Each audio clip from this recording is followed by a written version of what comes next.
And I believe we're live, ladies and gentlemen. Hello, and welcome back to the stream, second stream that I'm going to attempt to be doing of SRPG Studio, where we continue work on our Tears of Serenia project. And that music is a bit loud in my ears. We'll turn that down. As you can see, this is a very professional stream, as I'm just capturing the desktop, so everything I see, you also see. The main focus of today's stream is to remake Chapter 1, because this Chapter 1 sucks. And the reason for that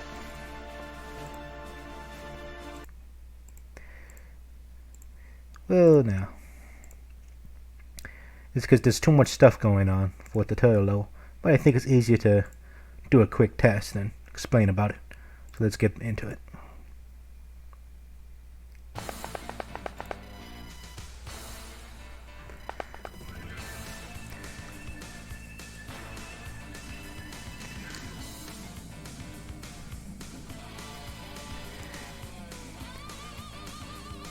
The bot commenting on the situation? I should be narrating this, shouldn't I? Professionalism. Right, safety first. Time to get moving. I sense an eye in the sky. Must be one of those omniscient tacticians I keep hearing about. Unfamiliar with the mechanics, I can explain the basics. If you have seen this before, press space to skip this cutscene. It can also skip battles and even the enemy turn if desired. You can use a keyboard or a mouse to influence this world. For simplicity, I'll assume a keyboard for this explanation. The cursor can be moved with arrow keys. To select, press Z. To deselect, press X. Alternatively, think of the commands like this. Z is A, X is B, A is L, and S is R. GBA commands for those unfamiliar. I trust you will lead me well. If there are any obstacles, I shall overcome it with my magic. For starters, let's get to the wall and try to avoid all these enemies at the bottom, shall we? So this is the very first level that I'm going to end up scrapping. The main purpose of this is to basically be a tutorial. But instead of dragging on the tutorial for several levels in typical Fire Emblem fashion, I sort of wanted to cram as much as possible to like 1 or 2 levels. That's why we have the 3 people here to try to represent the weapon triangle, but we got a mage. Mages don't really factor into the weapon triangle in Tears of Serenia, and using the mage, while nice for the story and for the character arc, doesn't do much to showcase the tutorial aspect. But, and what you're supposed to be doing is go through the night. No, this site is supported by ads. Please disable ad block to proceed. Go through the night and pretty much go all the way here to talk to Resi. And I think you can also talk to the gatekeeper for bonus dialogue, but you don't have to bother with that. So we have... I have no way how to say that. Axia... a shaman here. And I'm gonna cheat. Not go toward the wall. Gonna go here and take on the enemy because the Fatsu is busted. With some secret bonus dialogue. Not heading toward the wall, are we? Or perhaps you have realized my true power. Most generic enemies such as these pose no real threat to me or other properly prepared characters. Shall I demonstrate what I mean?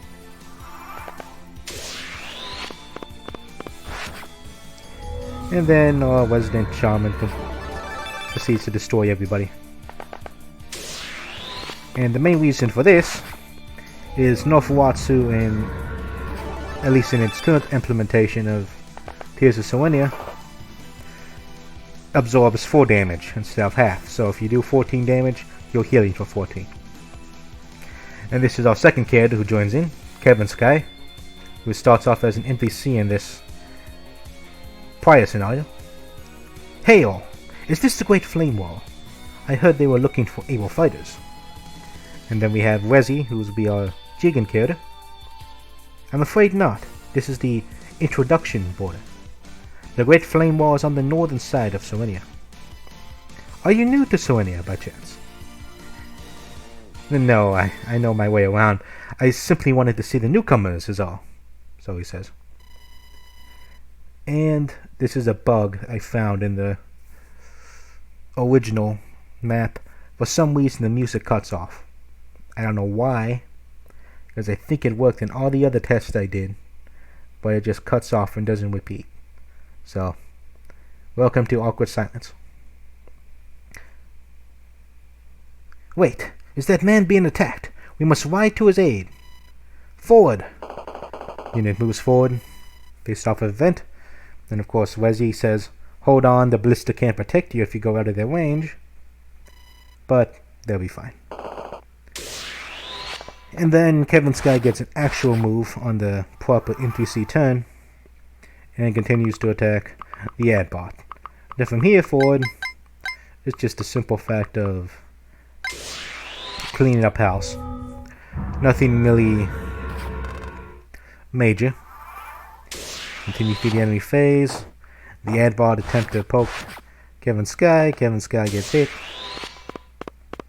And you can see he's rather sort of low on health. But because no Fuatsu is amazing, our Resident Shaman pretty much solo all 3 enemy units. Which, while fun, oh, he missed. While fun in terms of the map, doesn't really do much sense in terms of the narrative progression that I'm trying to accomplish here. And because you missed and whiffed, we'll tank this guy. Try to get ourselves healed back up. There we go. Any proper damage? No real problem. Now again, the reason I'm showing this off is to showcase this is how the original Chapter 1 looked like. I will be scrapping this and starting over from scratch. Simply due to the fact that Chapter 1, it just don't work properly. But anyways, Secret Dialogue Part 2, if you do manage to defeat the 3 enemies, easily done. Anyways, let's get back to the tutorial. I think I know what the problem is. I know what the problem is with the music now, since it now just was started. It was cut wrong in Audacity, so I gotta go back and edit it. But that doesn't make sense. Anyways, let's get back to the tutorial. Move you toward the wall, please. I need to talk to the person there, referring to the talker man. Of course, Kevin Sky. Wait, what about me?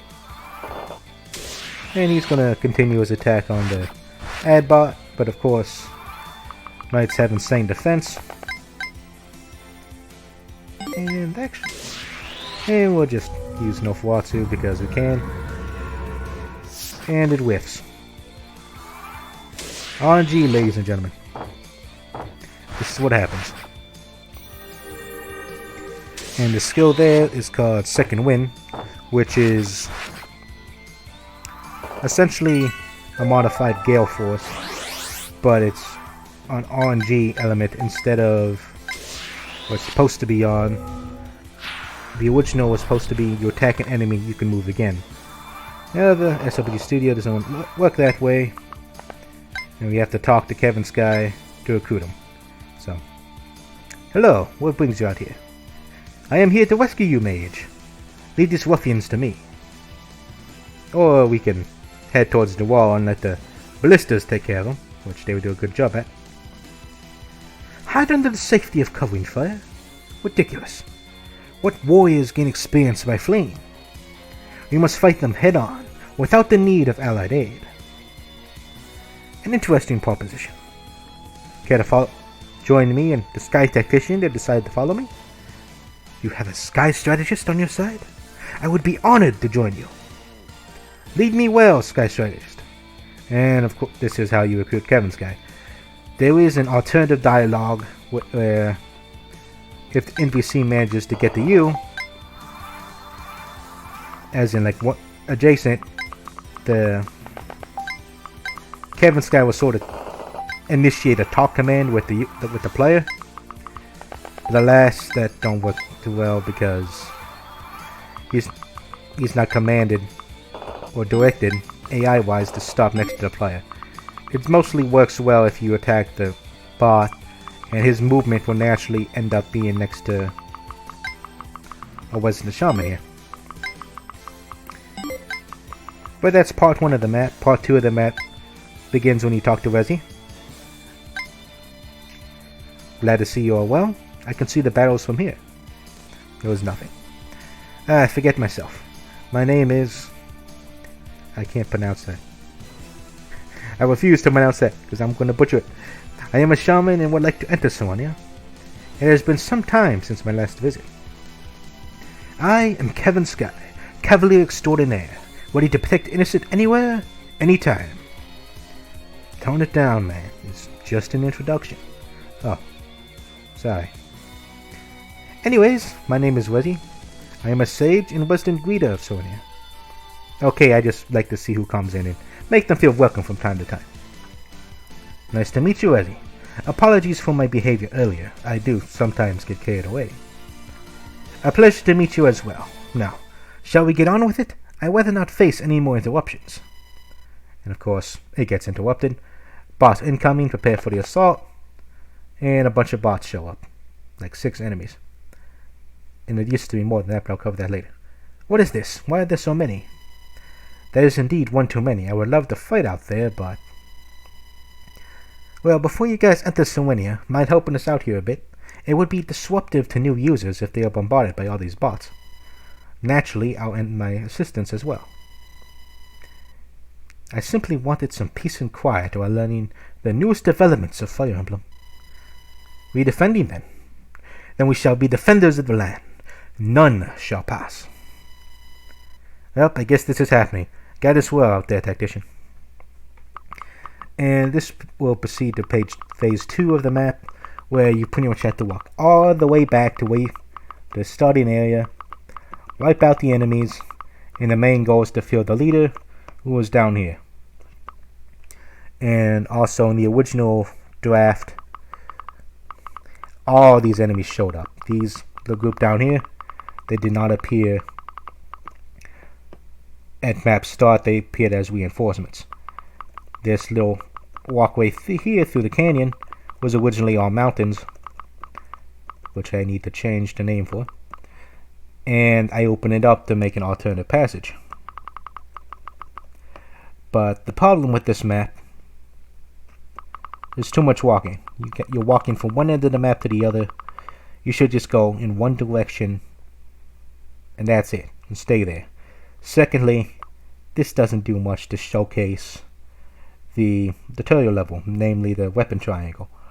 It showcases how powerful single player units can be over the generics, which, depending on the difficulty of Fire Emblem, a single unit should be able to take on multiple enemies, unless you're on like maddening mode or something where a single enemy can one-shot you, if done incorrectly.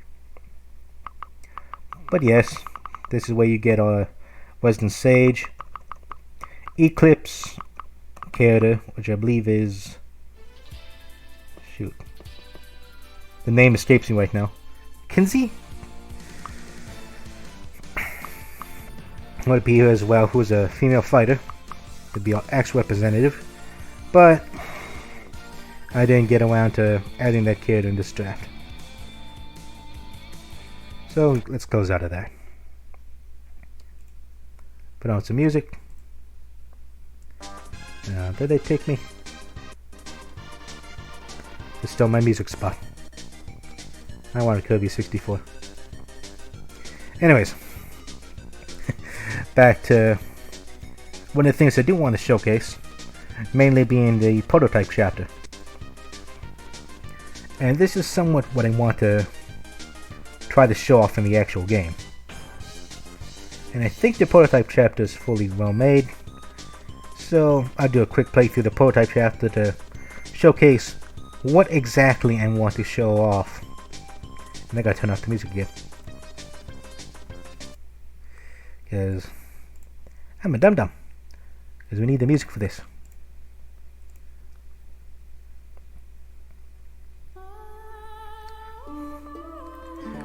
Again, this is the prototype chapter I originally made as a proof of concept for Tears of Serenia.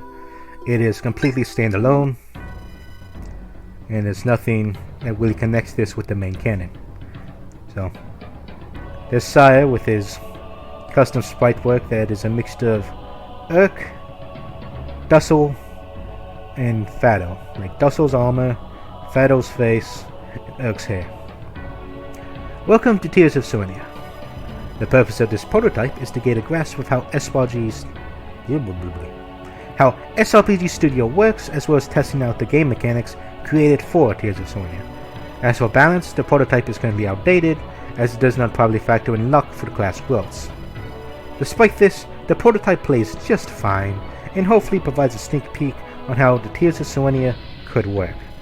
Now, let's begin this short tale. And here we have the initial prototype map, where the undesired one says, "Your precious flame wall cannot stop me. I will break through with my army and transform Serenia into my own paradise. We have the numbers and thus the advantage. Give up now and let us through." Then we have our guardian of the flame wall, which is named the Flame Emperor. Yes, I know.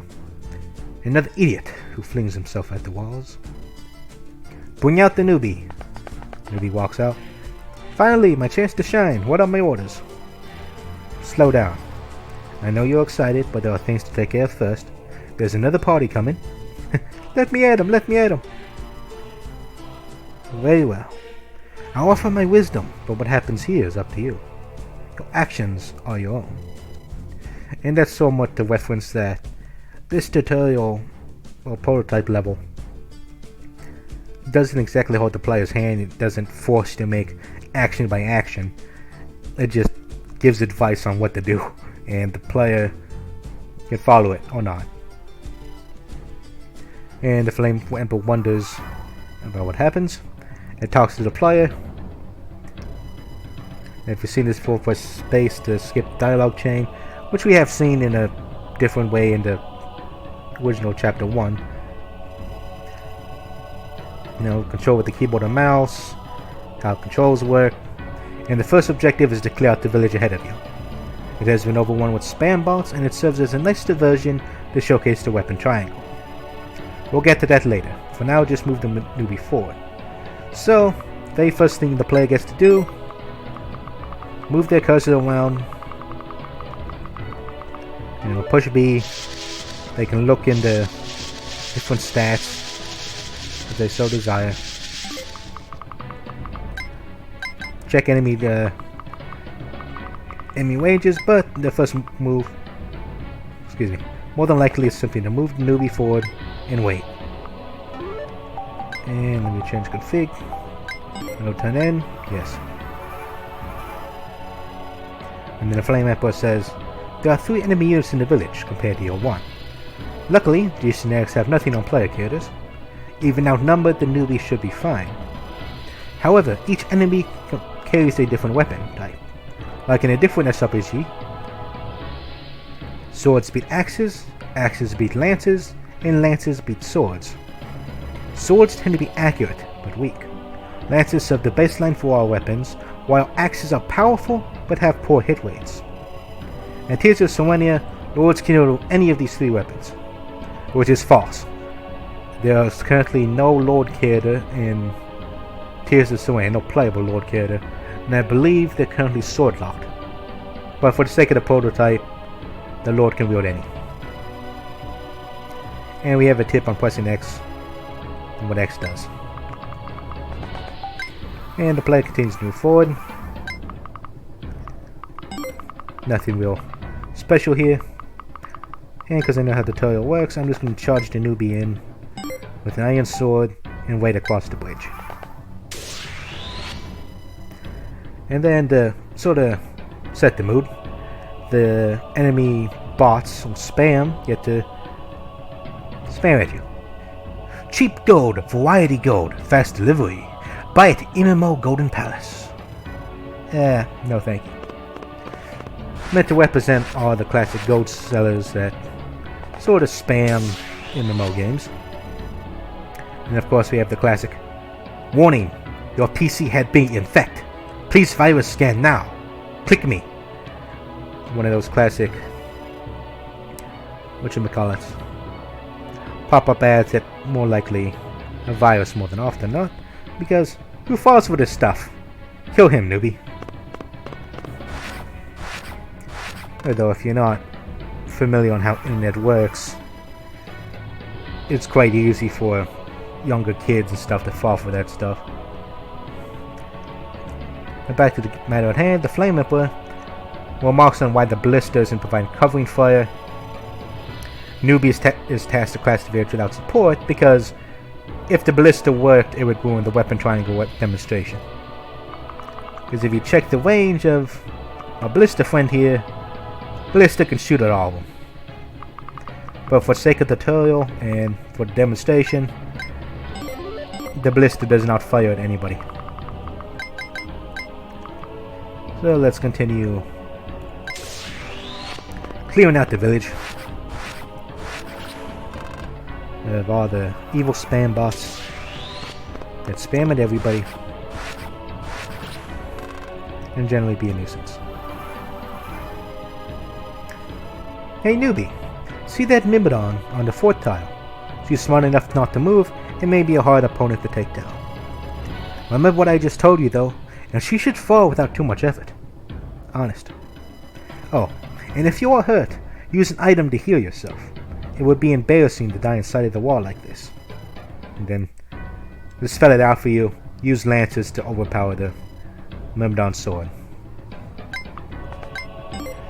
So pretty much what they want you to do, you can equip your lance or you can attack with the lance.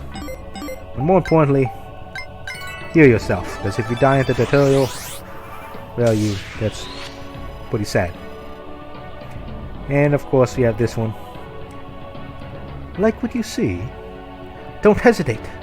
Play now, my lord. Download Castle Bait Simulator. Don't you hate false advertising? The game has nothing to do with the banner ad. And I believe this is... You remember back in the day those banner ads, which pretty much has like a half-naked woman sitting there like, come play now. And the game itself had nothing to do with the picture. It was a simulator game, and those ads were all over the place. However, if you use ad block, you don't have to worry about that. Although sometimes I wonder what some ads are like, just out of curiosity. But enough of that. Newbie, are you seriously trying to 1v1 that Myrmidon on a 4th tile? I can do it! I got this! Wow, you are actually serious. Who fights the enemy willingly when they have the advantage? The extra avoid and healing that forts provide will make this almost impossible for you to solo. Instead, why don't you look around town first? I'm sure you may find something useful. And then of course, this part of the map tells you how to basically go to town. So not only you got the basic movement controls, weapon triangle demonstration, you can even visit villages. And pretty much talking to the villages. There's fluff text. You try to visit the arena, and the game pretty much says screw you because classic arena fights are not programmed in SRPG Studio on default. I think you have to use custom work for that. So the arena master there pretty much just says F off. I can't do anything for you. This is worthless. So you go to the shop, and you can buy stuff from the shop. And the main thing you have to use is the Orb Annihilation when you absolutely positively need something killed. Buy the Orb Annihilation because that's the only thing available at the shop. And we have a short tutorial on how to use offensive items. Don't tell me you don't know how to use that item you just bought. The Orb of Annihilation is an offensive item with a range of 2. Simply gain range of the enemy, select item, select the orb, and then your target. Suddenly, boom! The enemy is gone. Easy, right? Now, I doubt we'll see such an item in Tears of Serenia or offensive items in general. This is mostly just to get rid of that man. Anyways, that's enough talking for me. Best of luck on your adventures. Now, theoretically, you probably could kill this Myrmidon if you really, really wanted to. Especially after I nerfed forts. I think I nerfed their void levels. I don't know if this is the post-patch version or not. But what you're supposed to do, you use the Orb Annihilation. Unit dies. Everything's sunshine rainbows. Newbie will marks. I finally beat her! Finally! Yay! Good for you. The party I called for should be arriving any minute now. And so we have the two heroes of this chapter. The important dude. We are here as requested. What do we do next? Flame input. Stay put. The newbie will come to you and talk when ready. Showcasing the talk command. Oh, very well. We shall wait patiently. And this showcases the talk command, which allows you to recruit characters and everything else talk commands normally do. And luckily, right in the range of newbie, so just talk to them. They introduce to each other. And they do some plot related things. You know, wishing that original prototype chapter worked, which would have been a nightmare to play through if you're not a veteran at Fire Emblem. So now you have a party of adventurers, and now you just go through the valley and you fight the final boss.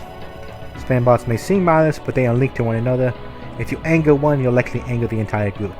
This part you have to program like individually, which sucked. So you have to go through each unit, add them to a group, add an event. There might be an easier way to do it, but that's how you do group pulls. The important dude, since he's a paladin, he pretty much says he can handle everybody. Girl Waifu, who's the mage, showcases how magic works. How magic is more effective against enemies such as knights. And of course, Cold Chick says finish off the stragglers. As a flyer, terrain is no concern. Just keep her away from arrows, because as per normal Fire Emblem, arrows are effective against flyers.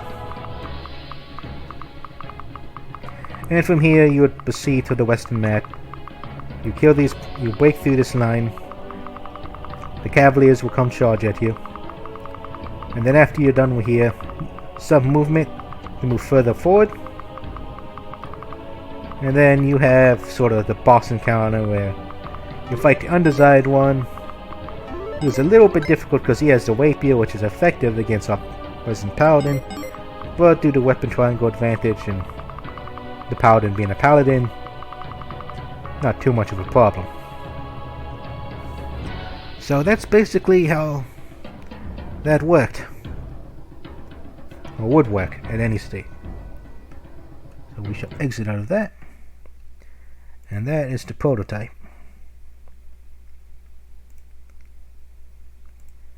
And that's the old chapter 1. Let's get our music back.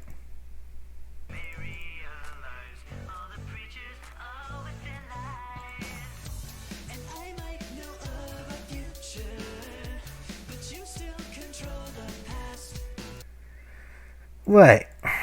Let's mute that. So, do a quick recap of what we just did. I showcased the old Chapter 1, because I'll be scrapping it, and I showcased the prototype demo, which does technically exist in the proper tiers of Serenia build, but I have since relegated that to be a test map where I just spawn random stuff and for debugging purposes. All the original events and units I got rid of, which I'm wondering if that was a good idea or not. But now, let us begin the most important part of any map, the map making part of it. So, again, the main objective here is to make a map that plays like a tutorial level. Now, of course, one of the things it could have done is just repurpose the original the prototype chapter, maybe have that as a one-off, as a separate like tutorial map, and chapter 1 could be like a proper Fire Emblem level. But I think I'll stick to making the tutorial as part of chapter 1 and chapter 2.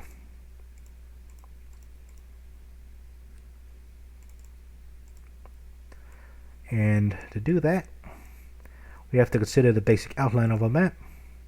I'm going to reduce the max number of units, mostly just to reduce clutter. And now we begin the art of painting. We must paint the map and attempt to make something beautiful out of a green canvas. Now, this is supposed to be an introduction border, so which means there has to be a wall, and there will be a road. We could start by making it like the original, which is just a straight wall all the way down, like so, and have somewhere in the middle make a entrance. Let's see. This map is 20 by 15, so where's 15 at? Okay, it goes 14. I don't know basic mathematics right now, I'm failing.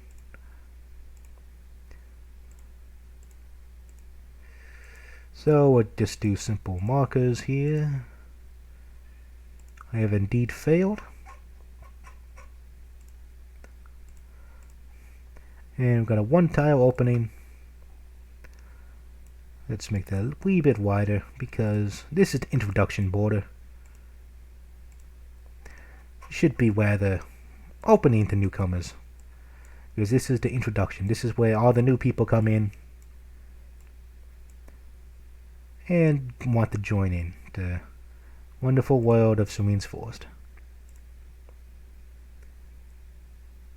And I do want to add this, a little, whatchamacallit, like tower out in front, because I love adding these things. The downside is trying to attempt to make a single tile tower only really works if you make it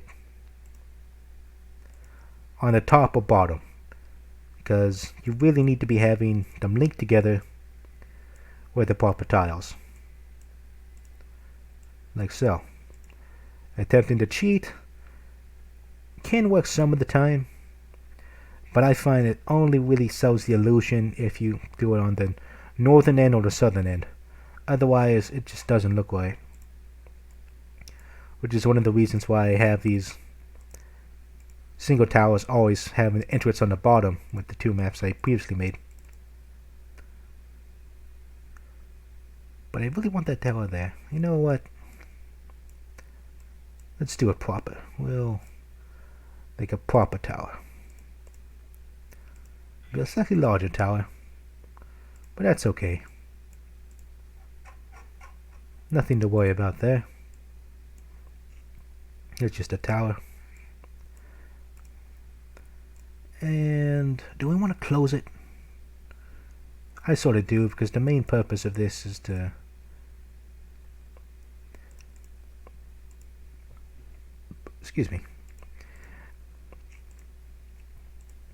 sort of make a one tile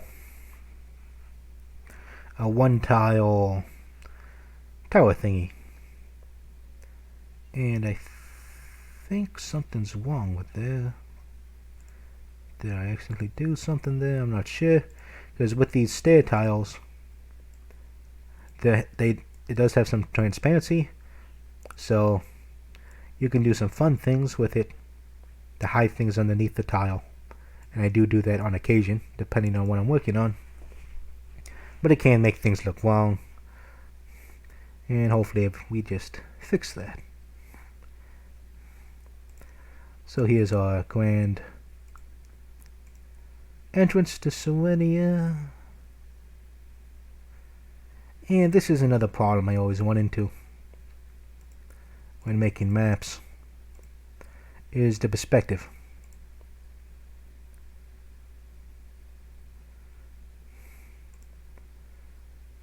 And suddenly, yeah, that's what I thought.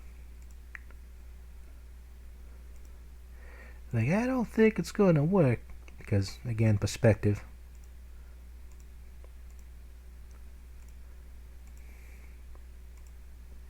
Because when you have semi-top-down view, you can try to sell an illusion by hiding tiles, but that doesn't always work. Yeah, should I? Yeah, let's do that. 4-tile road, branches off. Actually, you know what? We'll have that go in, showcasing the overlap, okay, briefly stated. So now, by placing a road tile beneath the stairs, it sort of has the illusion that the road continues all the way to the tower, as it should be. And before I get too carried away, I have to remember encounters. So we have the wall. This is the main... Technically it's the exit. The wall is the goal. You want to get to the wall. But should the wall be like overrun? Because the border should be safe.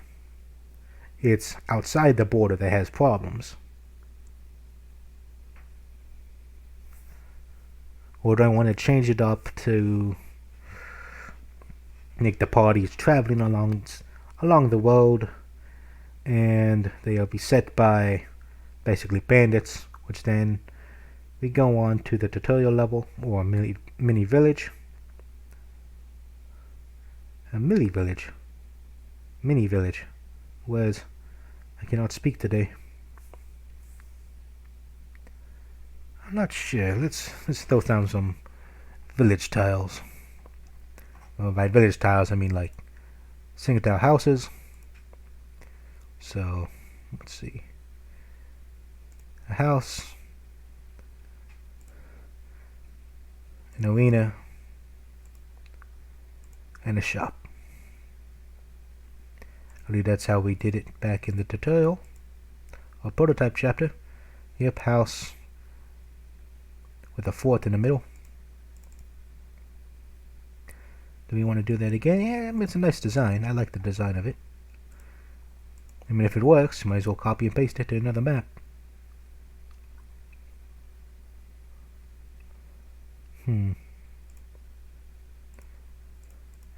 Right now we're just throwing random things on the map, see what sticks. And that's the biggest thing when map making. Just do not think, just do. Just toss it on there, see what happens. Because if it don't look right, you can always fix it again later. There's no pressure, there's no problem. You make a mistake, you can cover up the mistake. Or place the mistake. Have a nice little mountain little village here.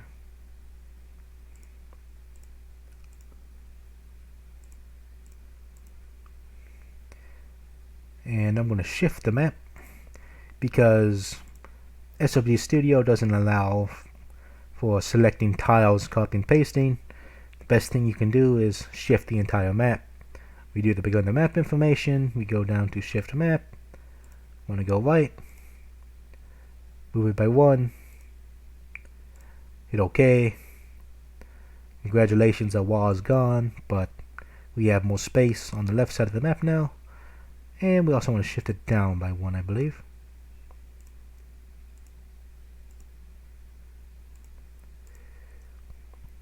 Try to make the mountain village look just a little bit more natural.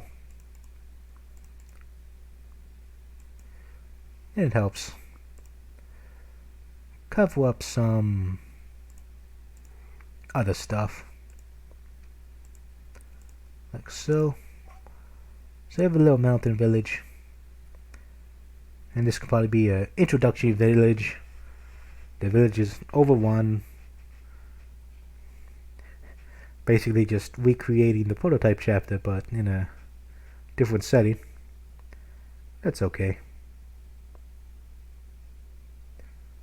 And where's the player going to start? Player can start in the bottom right, bottom left. And our 2 units are going to be let's see here. Text to speech.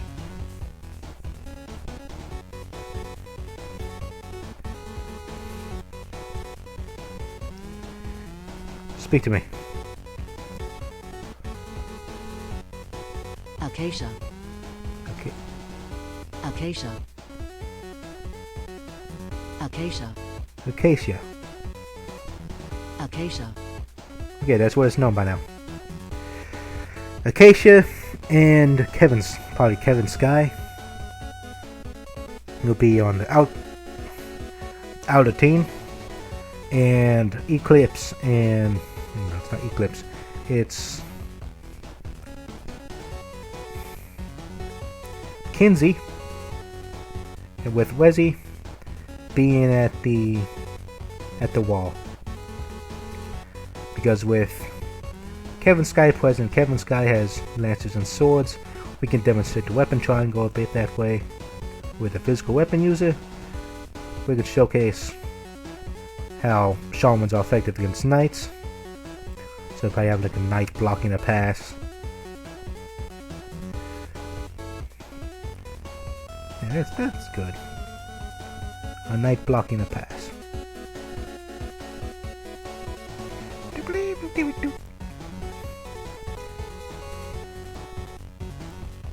So make a 1-tile passageway, and a lot of mountains, many mountains. Not moving mountains, we're just painting mountains.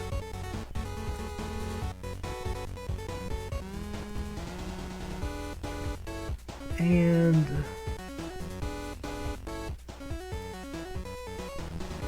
I want to make this a little more square. Make that an actual pass. And then our first enemy, which we probably should dummy out for easy copy and pasting, because the way I have Tears of Serenia work is I use a plugin that automatically levels enemies based off of their class growths. So everything here, their starting stats, their everything here, action patterns, unit names, has to be, how should I say, sort of zeroed out. Easy copy and pasting. And what do we want to name it? What, probably Adbot. Adbot. That's what I used before, that's what I'll use again. And we'll just equip him with a lance. Iron lance.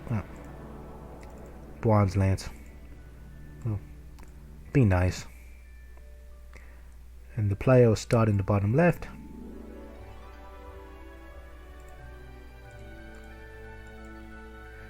Like so. Not much in terms of movement though. Should there be some movement? Probably should be at least one turn worth of movement before anything else happens.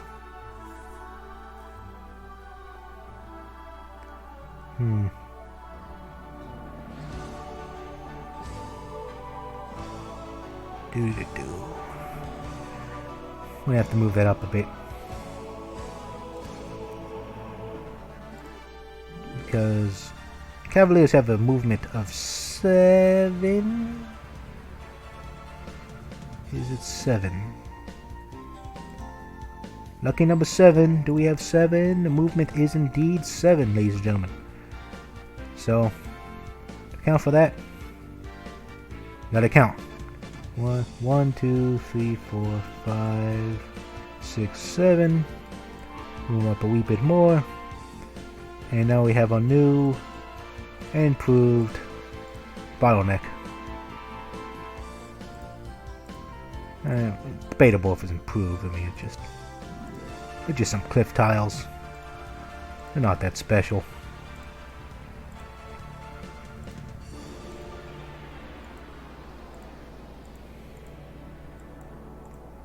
And decent little mountain village here. And the road here is sort of straight, but that's okay. We can keep it straight for now.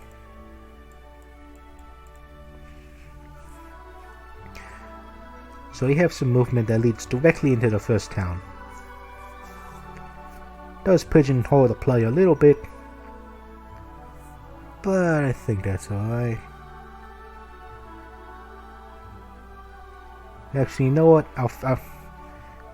You have to visit the town first, because the bridge is out.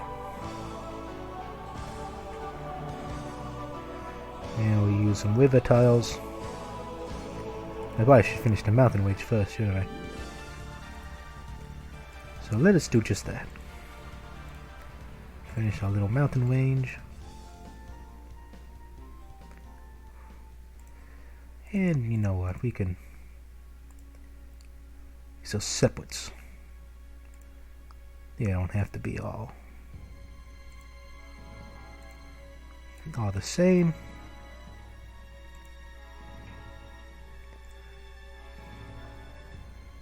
And have a nice little river. Just going along without a care. Without a care in the world. Have little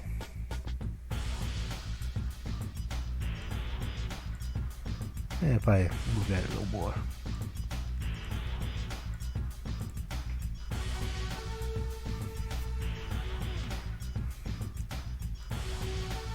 Moving things along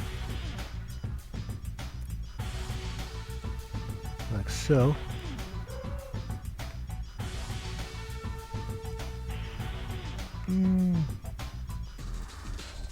Egg it out, egg it out. I don't want to do that there. And a wither just strolling along.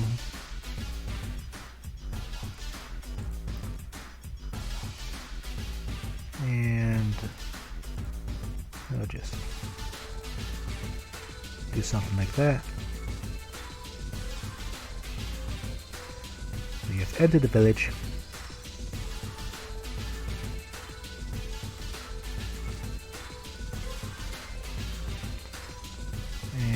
Go that way. Nah, that doesn't look like. Down. Face shot. And flow. Let the juice flow. It'll end out there. Now we'll move a little forward. Now we have nothing else to worry about. And the bridge is out. So we gotta go up here, get the bridge fixed. So that's the first quest. Gotta use some excuses, but that's okay.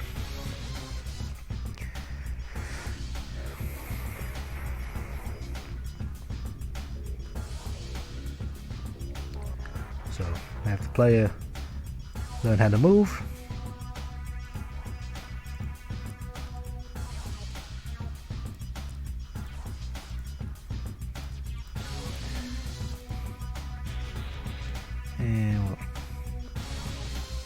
expand this a little bit. I'm going to try to make it a little more realistic. Because roads don't always, I mean, if possible, roads will go in a straight line. But realistically, that doesn't always happen. There's always an obstacle or two in the way for whatever reason.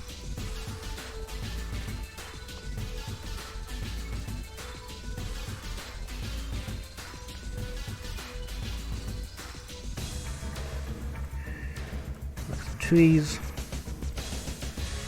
winding mountain path.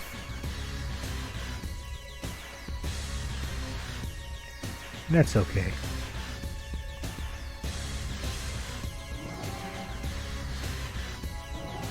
If you want to expand this,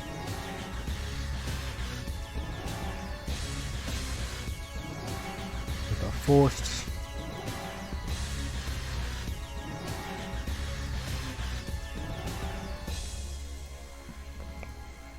Forest tiles. Do you want to have one here? I do believe so. More forest tiles. Just so that this is an actual forest area. But it doesn't look right, does it?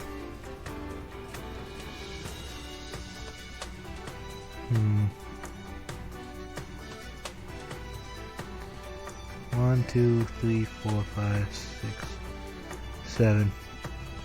1, 2, 3, 4, 5, 6, 7. Nah, that ain't right. Yeah, I mean, they start down here. This point the player starts.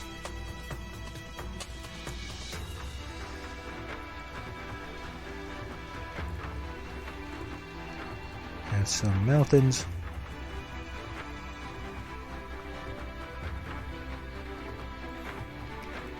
We'll just make this one of these mountains. Cut that off.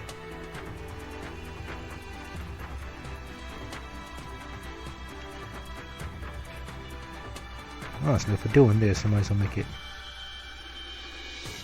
full on diagonal road. But that is how things work.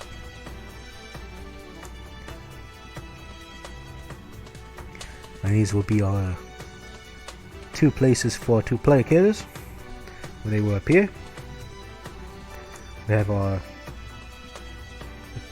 Acacia, our Shaman, and Kevin Sky, our Cavalier. And the first thing we'll showcase is how Acacia annihilates armors. Magic versus physical. And then we can showcase the powers of the magic triangle. Not magic triangle, the weapon triangle. With our respective enemies.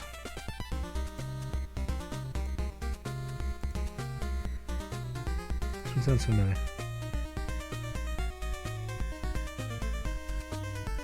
Upload that. And who we want to be the enemy on the tile? Probably someone that we used a sword person again. And even though that's how we did in the original, it is what it is. And our soldier, our fighter, our lancer, stand here waiting.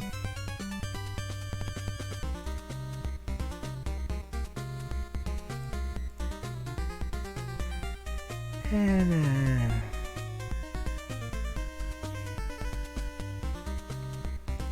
I want to do something like this here.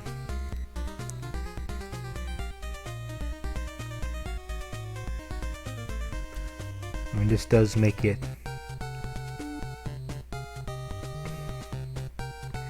There's nothing I can put there. I mean, some walks maybe.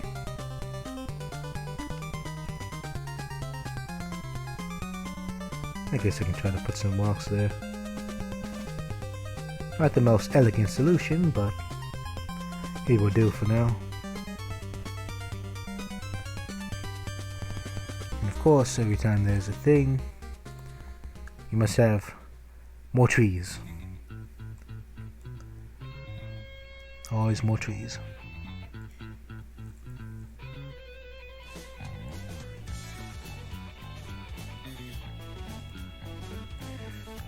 I need to link this up.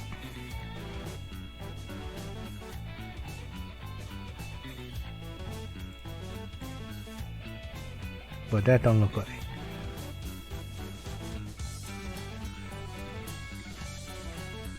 That don't look right at all. Maybe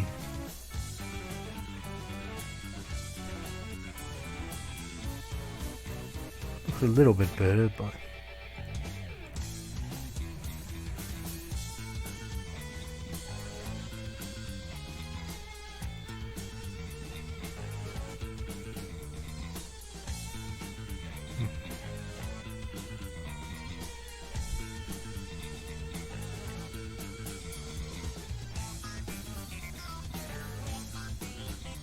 put some rocks over there, the trees.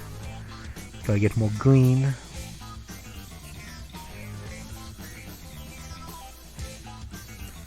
And I could, it has to be a diagonal. There's no way it can really work otherwise. But those type of diagonals don't really look right either. It has to be a vertical. Or vertical and a single.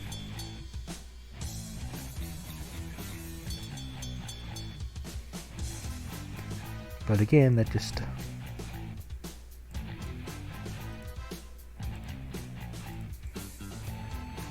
because that looks like too uniform if you have it horizontal. You put it vertical though, and like, why is there path? Why is it turn? Why just do this? Why? That's okay.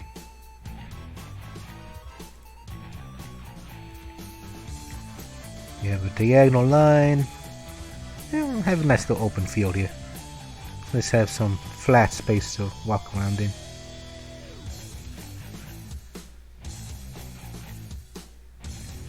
That's the one thing I need to get used to, man, is like, it's okay to have open spaces. Like, no, everything must be covered. You must cover everything. Like, it's okay, man, you can relax. No, it must be covered. It's too risky. I chose too much. No. That can work. I want to have a little extra mountain. Nah, that makes it too obvious.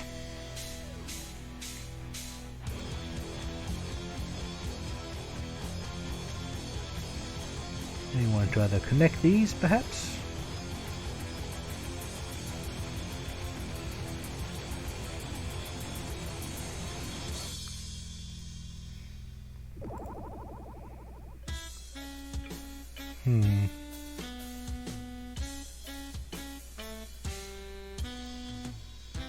That don't look right.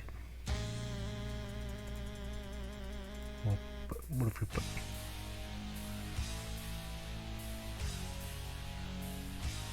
Let's see here. So we have our heroes appear from the bottom left. Our shaman, our knight, our cavalier. Shaman goes up here, attacks the knight, pretty much showcased in magic versus physical damage. You go further above to get to the village, which demonstrates the weapon triangle with our resident cavalier, showcasing how lancers are fair against each enemy. And what else? Could have the bridge builder.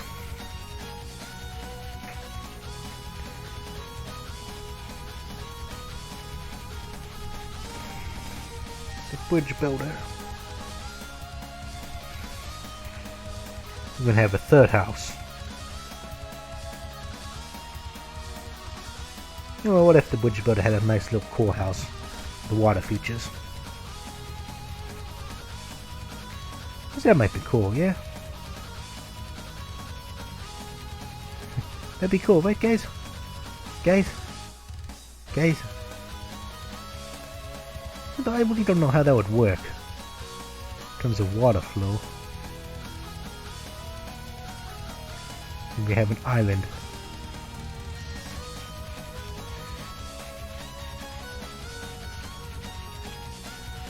And that has to be working properly, so we've got to connect up here. And make this island work. Because of course our bridge man loves the bridges.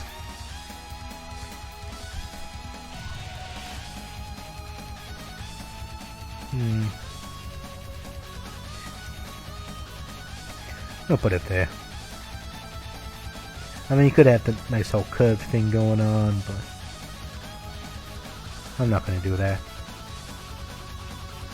Put a tree on the island.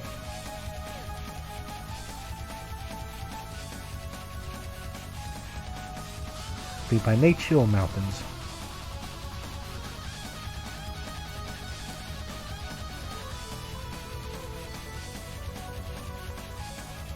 And so that looks good enough, I think.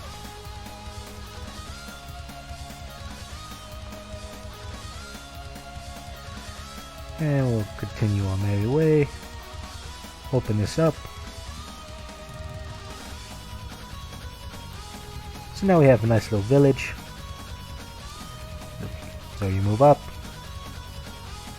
Progression and fixed. I did it again.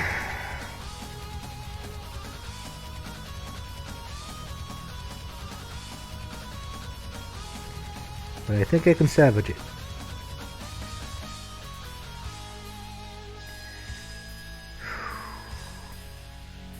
But what I mean by did it again, I added backtracking. Because I have the player go all the way up here, and talk to the guy, so they can fix this bridge, and they gotta go all the way back. And in terms of pacing, that's so off.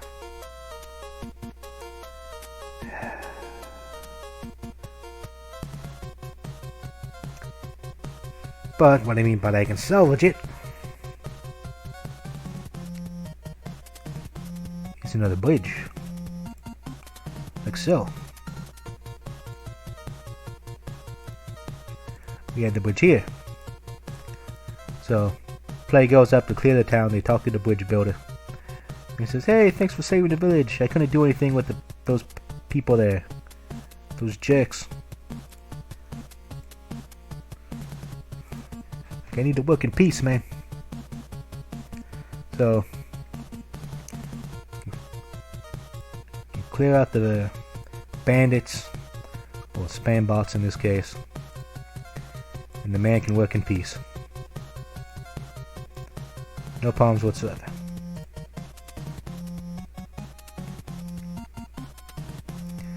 Of course, game development is a bit of a long, boring process, you can say. Like, who's in their right mind wants to listen to a madman ramble about game development for a while? But hey, if you're here, or here in the future, welcome. Nice to see you. I can't really see anybody, but you get the point.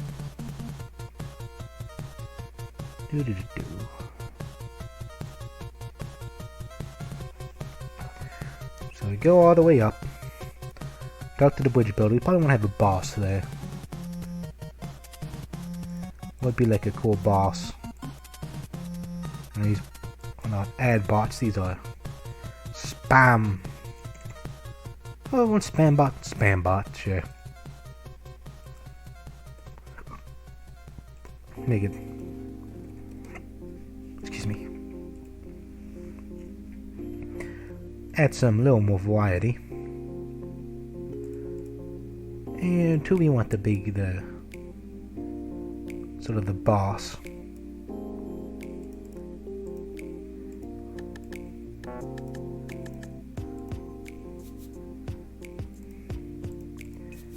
A magic user, perhaps? Showcase an enemy mage. That can work.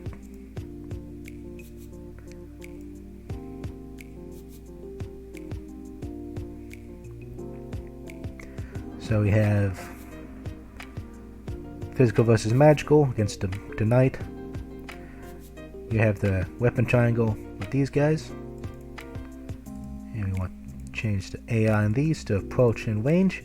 This will pretty much means if you walk within their movement range, they'll come out and attack you. Which 1, 2, 3, 4, 5. Which if you step like one step away from the knight, those guys will come out and attack you. And I don't need to add any special things to that. I think it'll work just fine.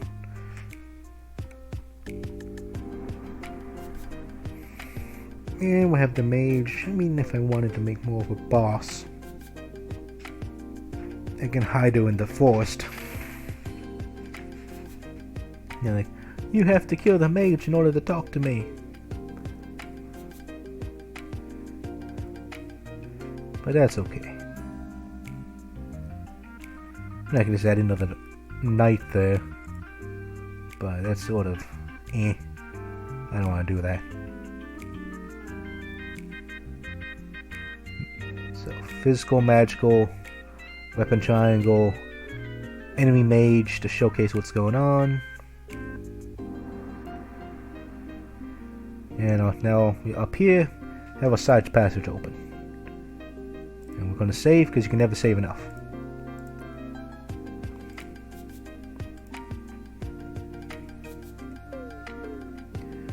Let's see here. And originally I had the proof of concept where a player would use their skills after they learned how to use the weapon triangle, after they used the talk command, and they visit the villages. Like I said, the villages here, weapon triangle. We go a little bit further because we have more than one character. And we don't get flyers for chapter 1. Chapter 1, we just have ground units. We get our first flyer in chapter 2. And I'll worry about that in chapter 2, which I'm probably going to have to redo. Because this just don't look right. Which is a shame. But it is what it is. Is this mine? It is. The Dragon's Dogma is an excellent game. I need to go back to it to beat Bitter Black Isle.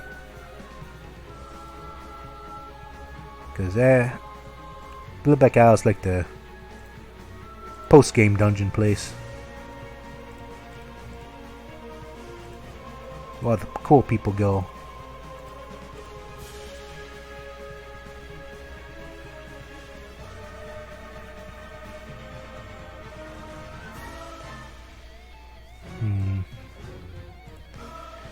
So at the border of Serenia, introductions border. And the whole idea of this is that it's supposed to be a wall, right? And normally, you would highlight that wall. And so have an entrance in the middle, but due to the way we have this map sort of working, I don't think I can do that.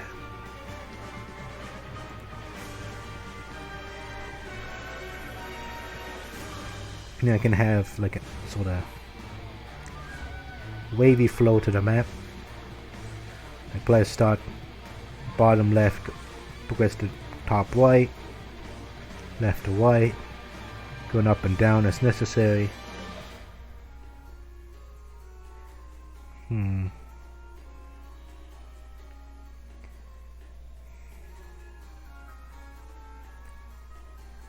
It's phase 2. What would phase 2 add? It has to showcase what the player learned. Originally, we did that by having people outside the flame wall in the original testnet.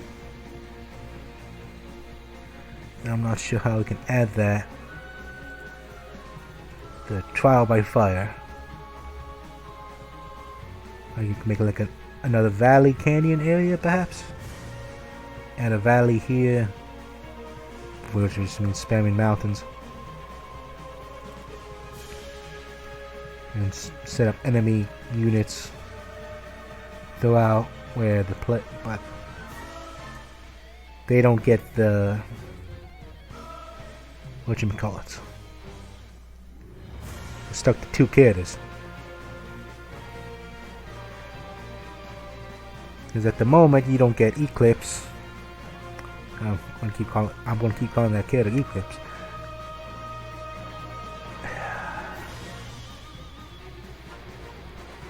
Not Kevin Sky, Kinsey. Kinsey. I must remember that name. Kinsey. Our fighter. I mean, I can change, like, give the player the...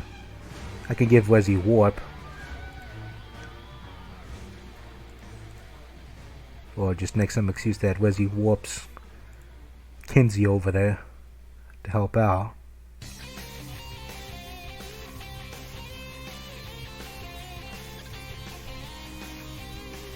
Of course, she has no means of teleporting herself over there. Because there's no teleport self. Well, that might be. Excuse me, I'm a little tired. 10 o'clock at night will do that to you. Let's make that valley. So, how do we make valleys?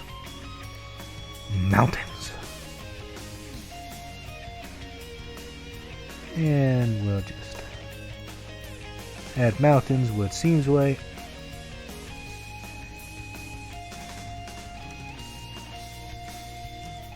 Now, one of the biggest things for making mountains is not to get too carried away. Because it's very easy just to cover the map in mountains and then you have no playable space. Like, where are the players gonna play? And like, they don't. There is no playable space here.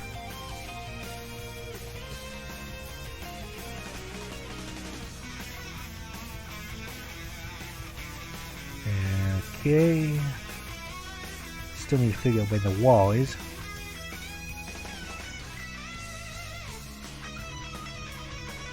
Or the entrance.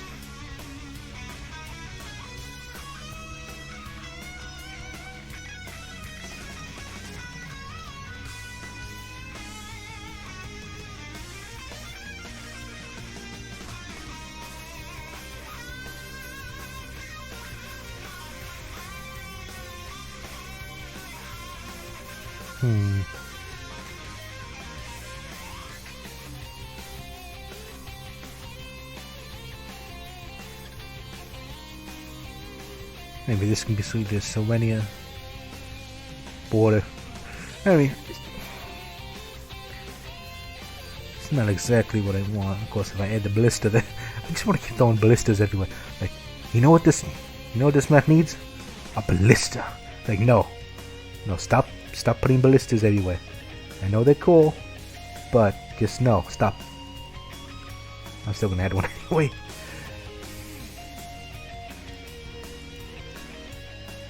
No, sort of to show that, hey, the place is safe. This is where there's some protection. And how did I do this?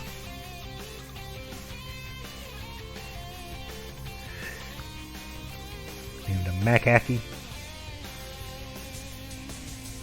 Staying up there, protecting everybody. That's the thing though, ballistas don't look right when you...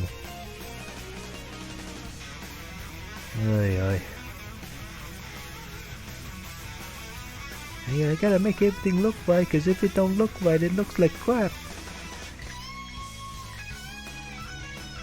Everything has to look perfect. No, it don't, but 1, 2, 4, 5, 6, 7, 8, 9, 10. And we're sort of more or less in the clear.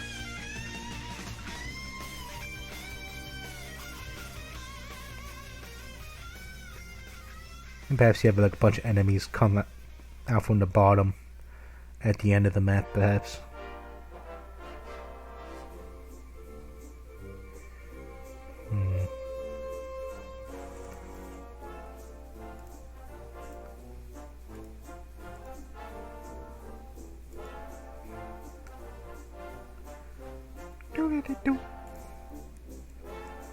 Super Mario World, pretty sure.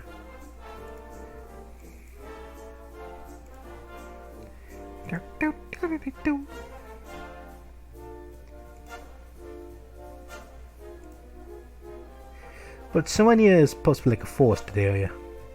I mean, Serenes Forest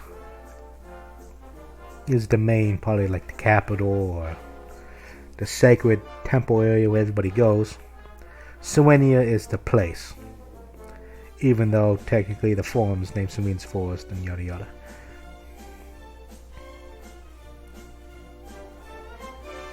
But the introduction border.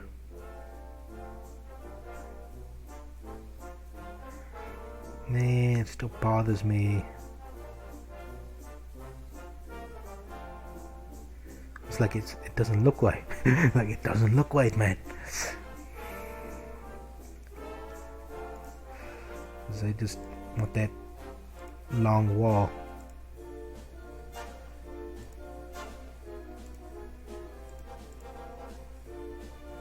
But again, having the entrance like this, just why?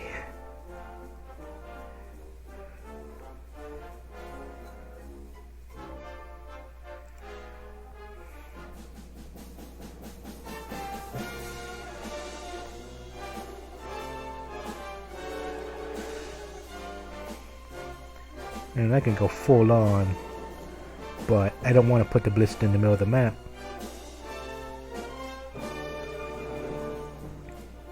I'm addicted to my blisters. Might be a problem.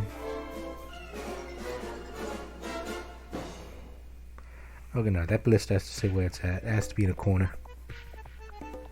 Because if I put it anywhere else, there's gonna be problems.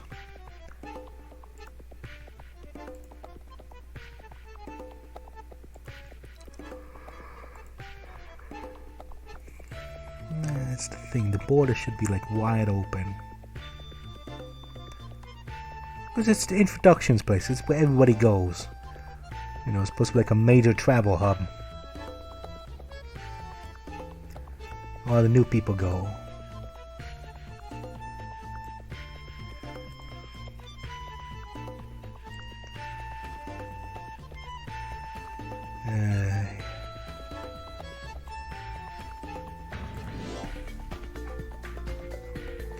It's gonna bother me now.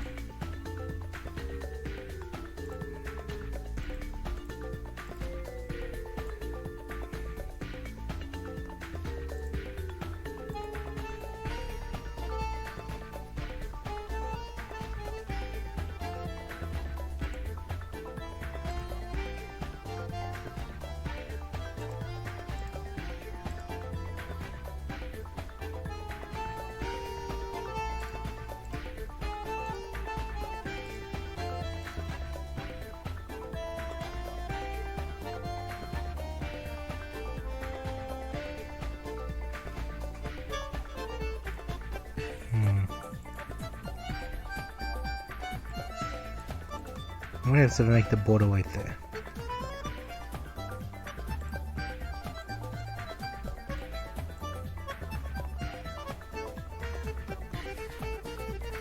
So it's still like on the edge of the map.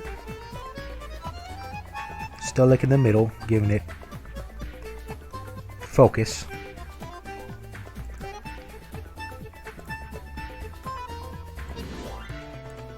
I'm gonna gotta redo those because that's transparency. That's okay.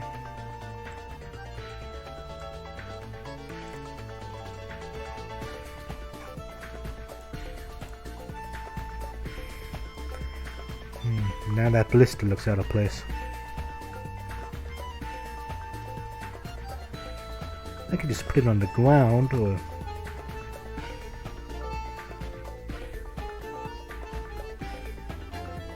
I'm gonna have to ditch the idea.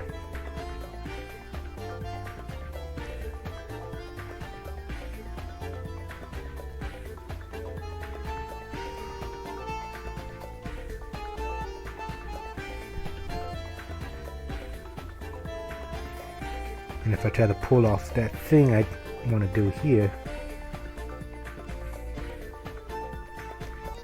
sort of ruins it.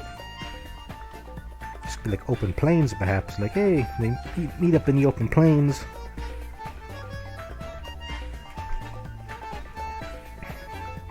Because we want a valley section. We know we want that.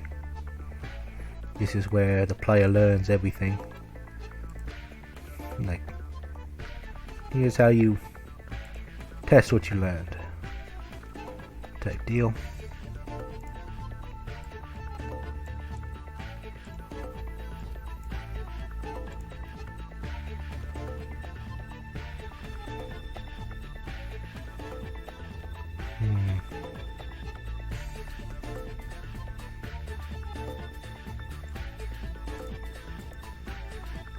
This just... That's what happens when making maps. Sometimes you get stuck like, how exactly do I want to do this? And I guess throw stuff at it. If it sticks, it sticks. Well, yes, but, you know...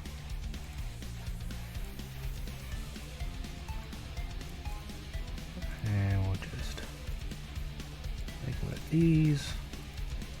Go up a bit.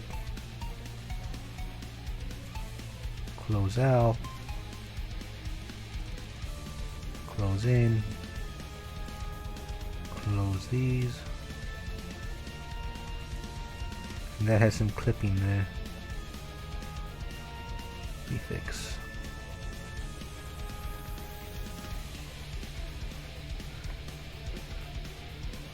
I mean, it's sort of hard to see, but if you really hyper focus, you can probably see some pixels not being white there. So if I want to make that white, do something like this.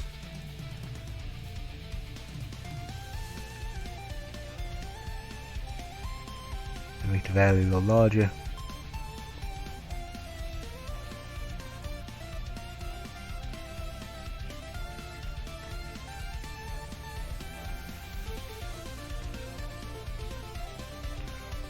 I had too much space to the valley now.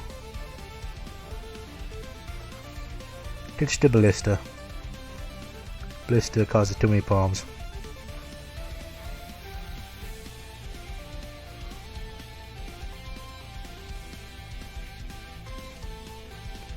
So we have a valley where players can showcase their skills.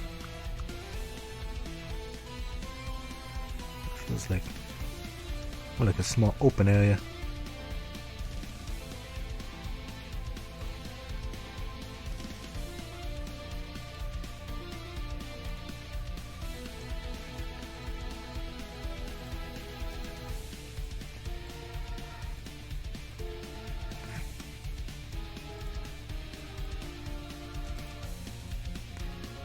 Looks a little better. More trees. And a happy little tree here, a happy little tree there.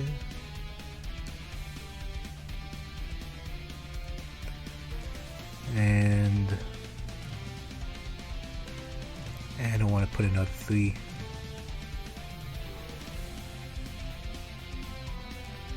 I'll put it there and put yeah, put walks here. So you have this little area here, forested central area.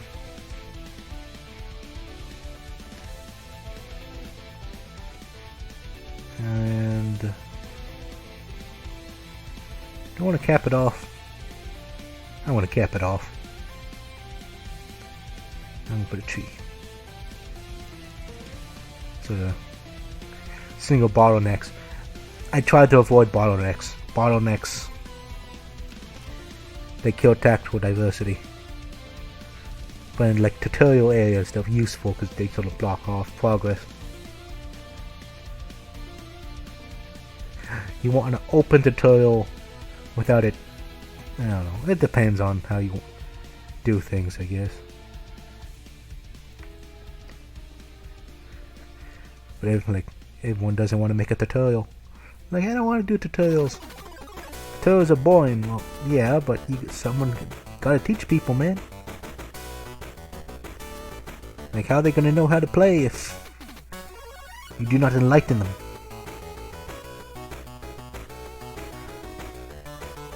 You know, they need to know. They need to learn.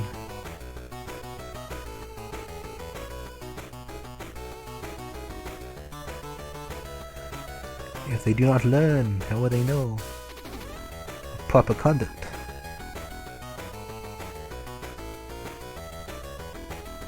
Alright, so they go through the valley. Okay. And then originally had a boss battle at the end. But there's no real way to put a boss battle here because you're walking toward the wall. So maybe I can just say, talk to the person, you know, end the chapter.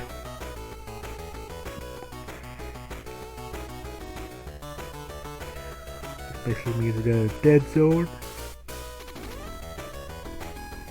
I'm tired.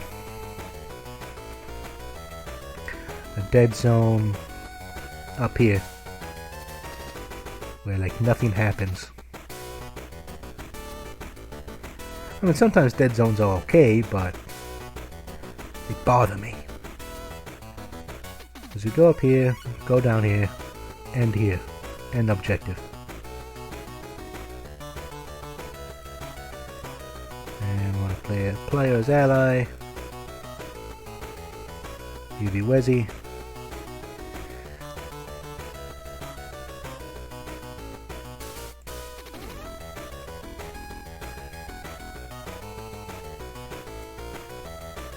I feel like I want to add a secret path.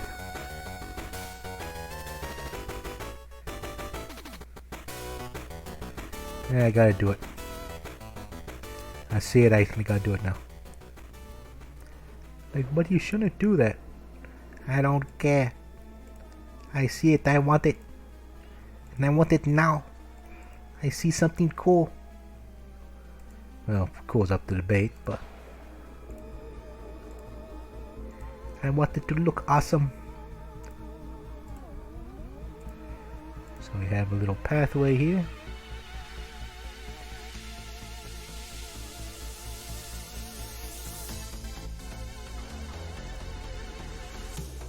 I'm gonna have end there. And let's go. Ooh, can't no. Can't go for that. No can do.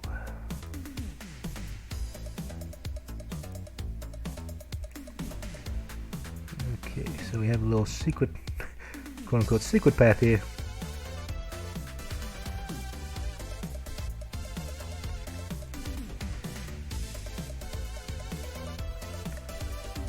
But like it sort of doesn't really serve much of a purpose. So if like, hey, it's sort of cool, maybe. Just me? Okay.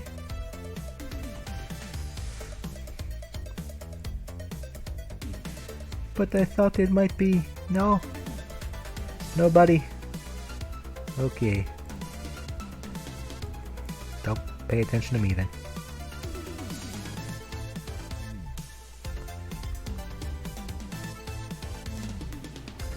Yeah, this one's alright.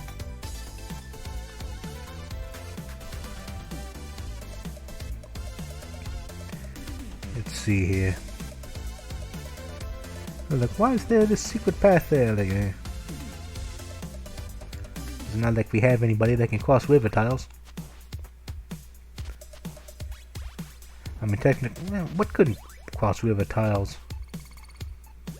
Like pirates could. I think that's it. And GBA Fire Emblem. And flyers, of course, but flyers just fly over everything. But we have no pirates here. Be no pirates here, matey. No, sir. Just men trying to live an honest life. So they say.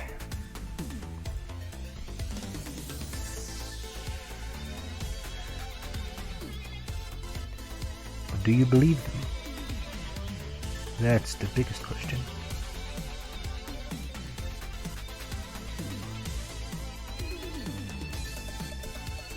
We have this little mountain range here. Secret path area. It's not really secret, but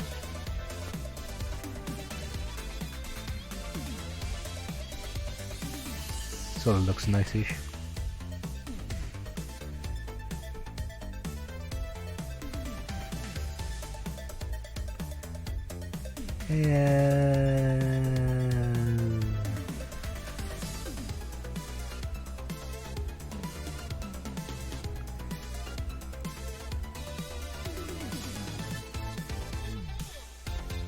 How exactly I'm going to make this little clearing area here.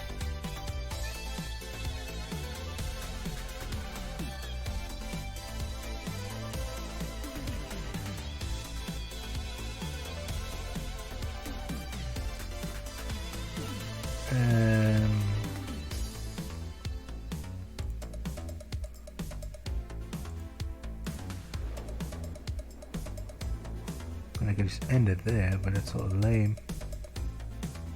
It's lame, dude. It's like lame and boring. Nobody wants the lame and boring stuff, dude.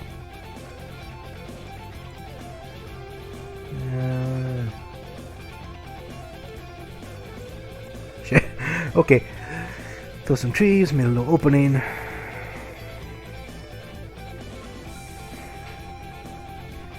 Now I will have it bleed out.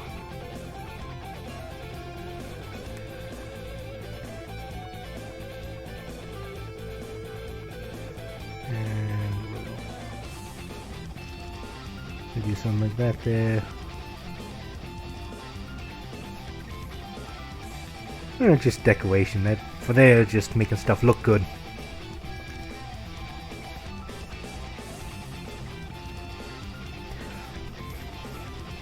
Again, start here, go up, go down, go through trials.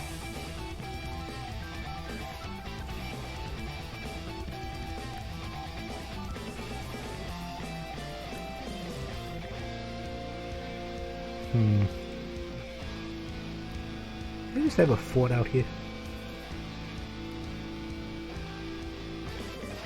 I think I just want to add a fort. I just noticed I never use cliff tiles, but that's okay, I don't need cliff tiles for this.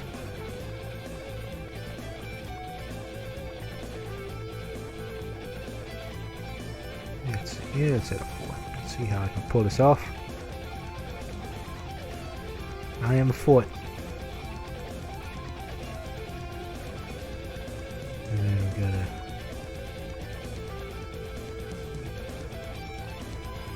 downstairs I already used sort of this pattern already. So people already know. Like, hey, you'll just be using patterns, man. That's not cool. It's boring, man.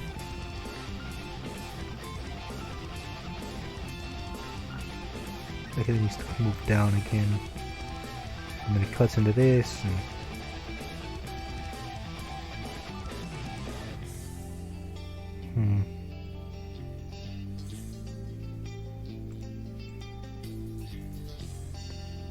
if you just move Wesy there.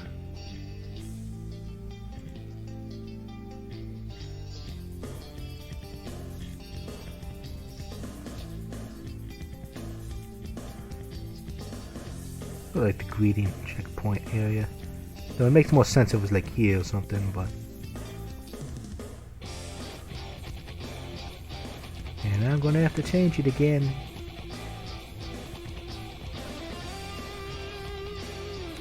Let's make it happen, people.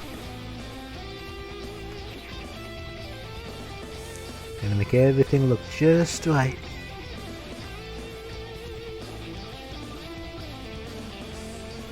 Because one of the reasons why I wanted to do that was to break up the autonomy of a straight road. And also having, you know, this door points down. So it looks cooler that way.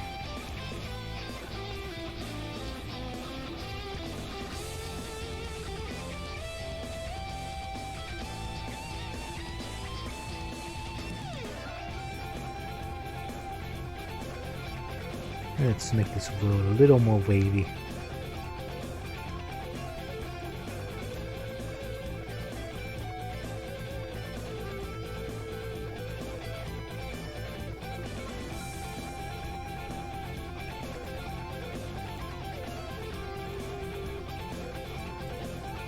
Straight forward. This is sort of just windy for the sake of being windy, but it's going to have to do, because it needs some sort of variety.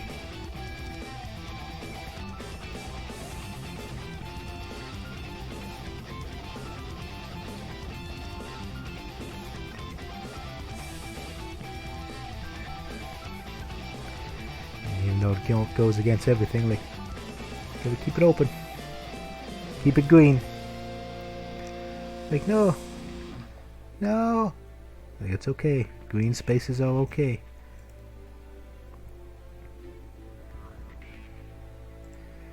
Do we want to add any more trees? I mean, open space. I want to open this up a bit more.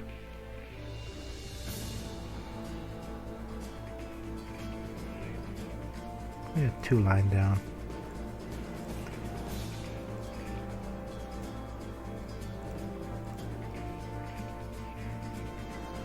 Gonna break up some of the autonomy again. And we'll just do one of these.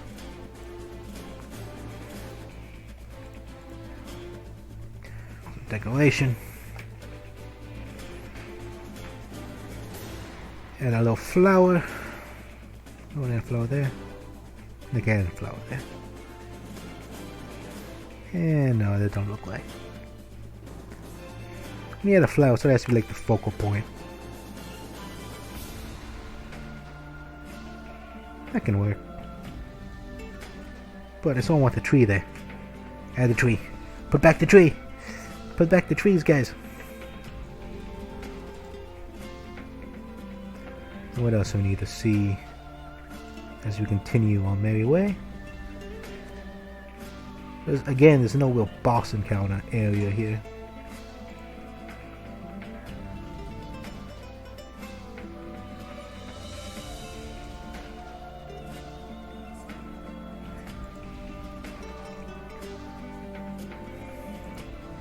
Yeah, like a secret here. Oh.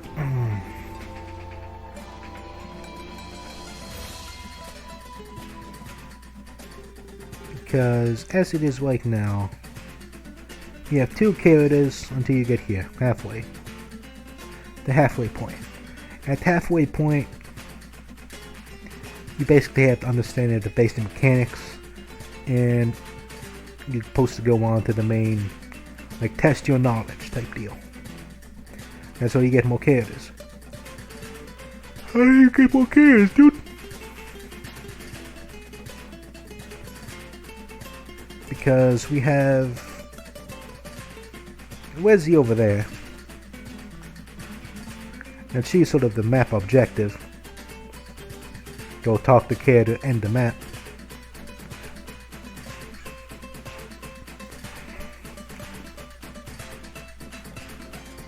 Or do we want to have like a different person there and have Wezzy and Eclipse help out? Actually, we just have the rescue staff. We just skip it. Like, yeah, we'll just rescue you guys and teleport you over here, and we'll just skip the map that way. Like, it was speedrunning. Waste of rescue.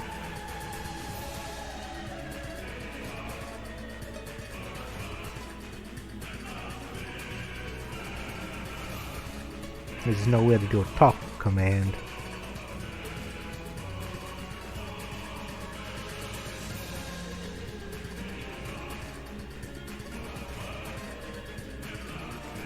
That's the main ally. Let's toss you somewhere for now.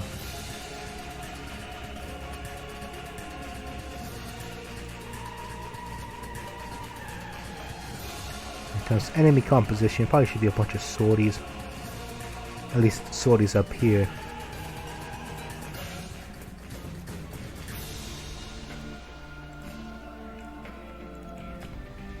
And go back to Iron Sword.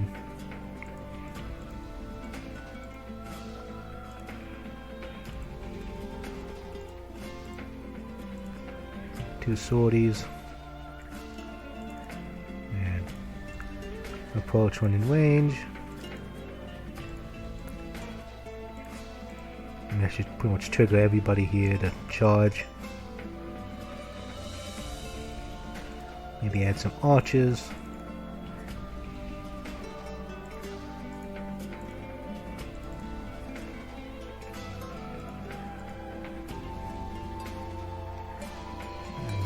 Enemy Cavalier.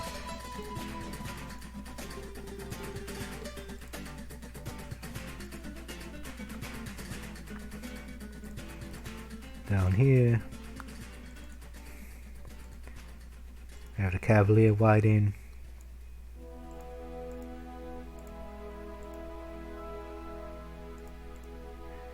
The Bronze Lance. It's just supposed to be like a boss type thing, or we'll give you Hellfire. And I don't know, I mean, it's still just level 1. At 2 HP, 3 HP. There you go. There's your auto level, 3 HP. Like, I am a boss, what do I get? You get HP. There's your extra bonus stats.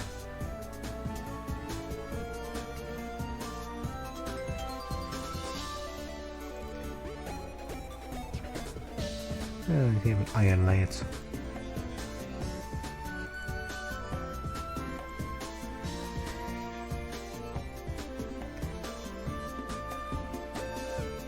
I probably should go bronze. Thing is though, swords in this Tears of Serenia are sort of a joke due to their low weapon weight. I mean low weapon might. And that's one of the balancing issues I have to look at. I'm also quite concerned about.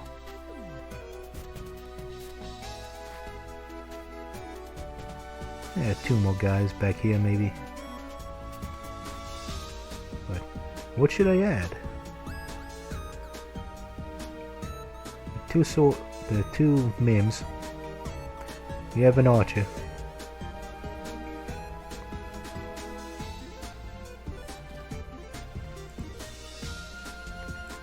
You got a priest. That's the thing. I don't really see. Oh, I just don't remember. Seeing much like enemy priests. Or enemy healers. At least in GBA Fire Emblem, I know in 3 houses they occasionally toss one in some of the extra maps. But otherwise you don't really see enemy priests. It's not that I know of. As much as I want to do flyers, I'm gonna have to wait. I could throw a thief in there actually.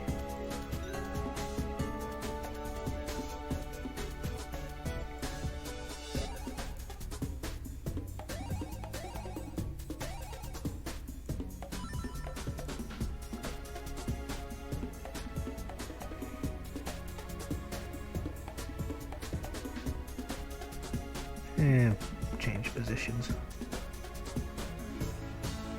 So you're there.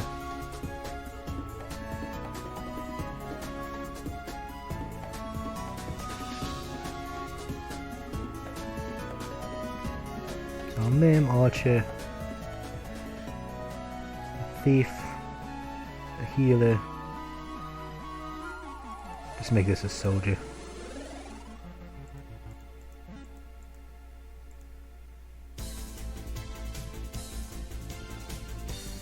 Try to make things a little more interesting. So 1, 2, 3. This is our map of evil people. Let's see. We're going to have a 4 spawn with 3 cavaliers charging in. At the end there was 6 enemies with a boss. Here's a 6.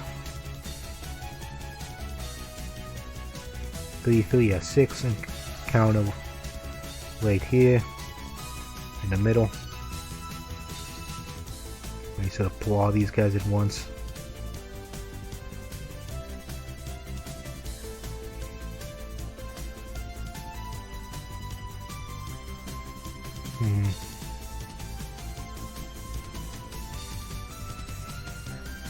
And then of course what happens to the rest of the map.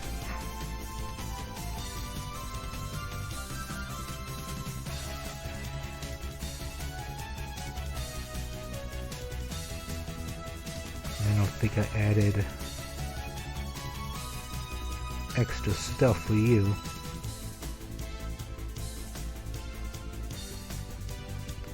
It's not that I know of.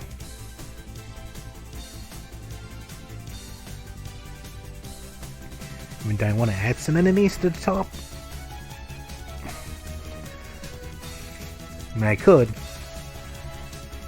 No idea what purpose they will serve.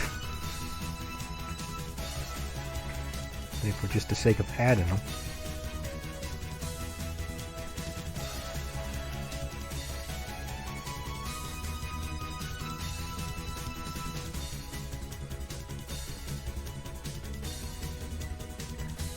And let's see.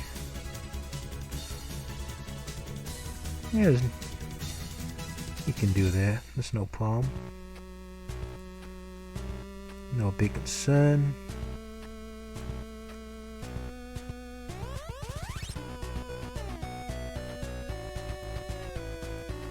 Double down, double down.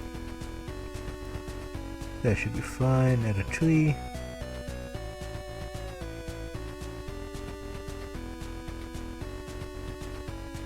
Then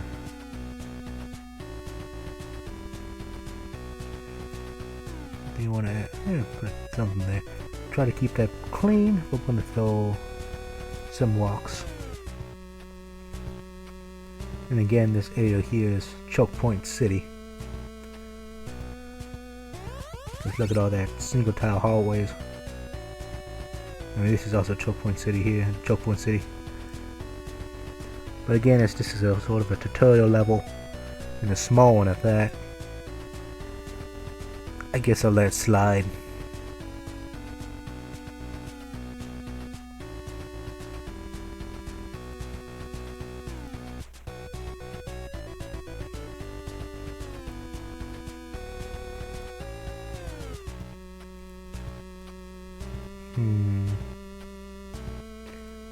That's sort of meh. You get a 3.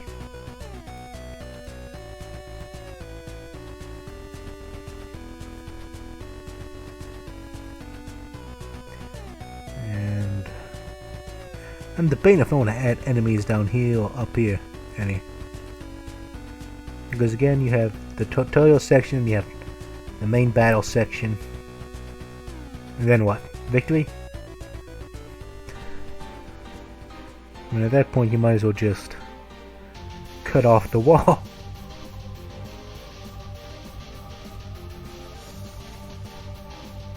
Because what do Kinsey and Wesley bring to this little party? That is my question.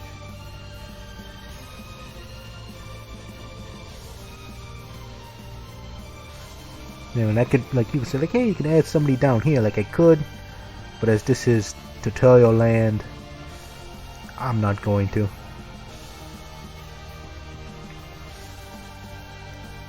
And I could. So I don't wanna, but I sort of do. And add like a thief here.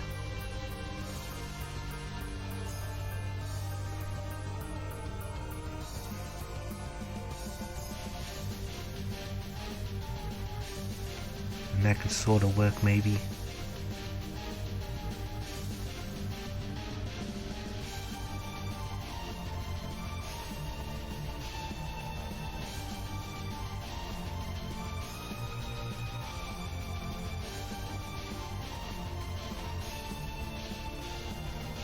Yeah, so like the one I was just playing.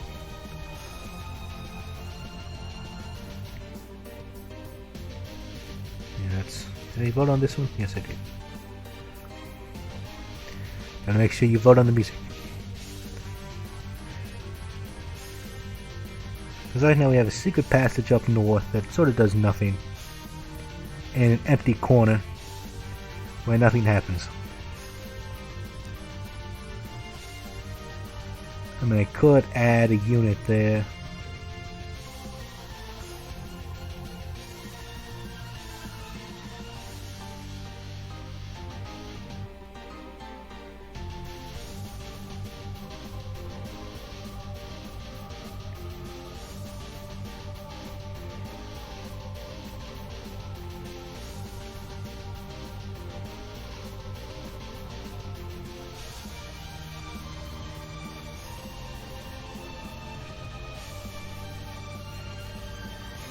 Or do we want to have it as soon as they talk to the bridge guy, bridge gets repaired, you know, Kinsey and Wezzy fall into player control, and he can sort of do a pincer attack.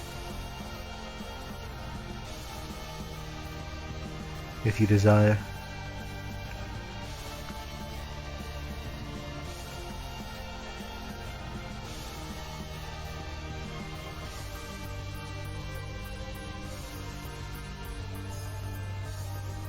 Yeah, we'll probably do that. And I'll add a secret. Not really secret.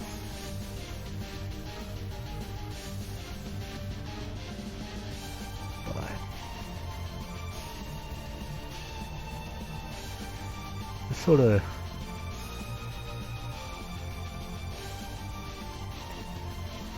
Really want to hide over here.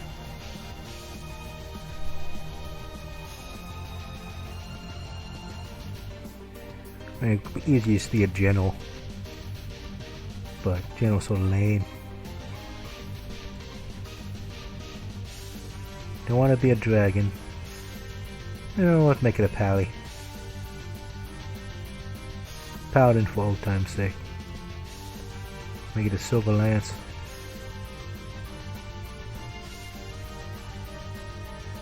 And what do you want to call it?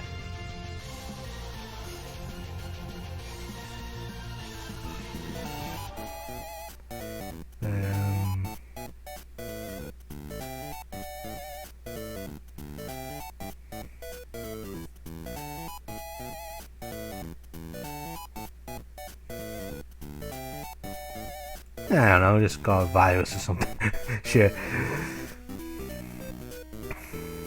Because it's gonna be really difficult to take this guy off.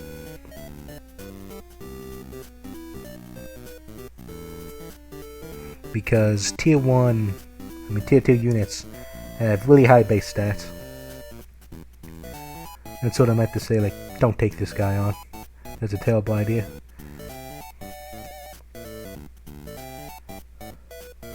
So he's sort of like a secret, I say secret, mini boss you can fight.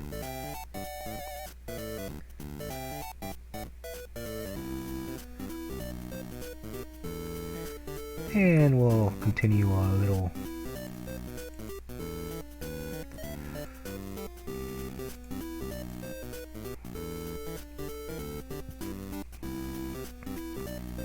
You'll just fill up this valley full of enemies.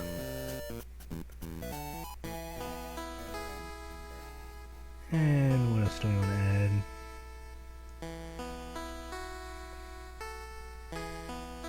Yeah, another Cavalier, I guess. Well, no, we don't want to add Cavalier.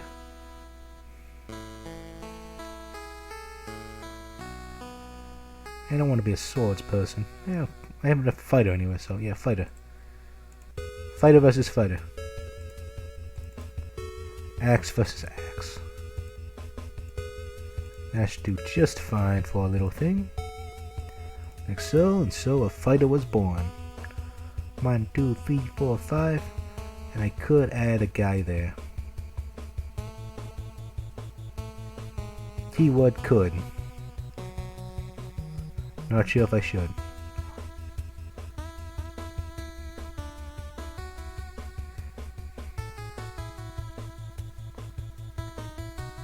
And I sort of want to. 1,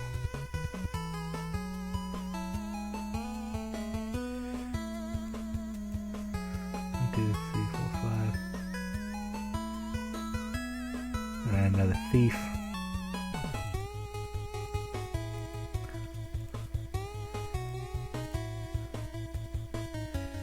You know what? Make a knight. And this is Choke Point City anyway.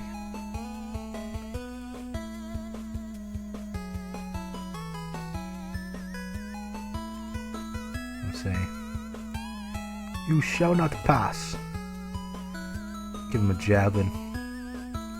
Not spear, javelin, I said. There we go.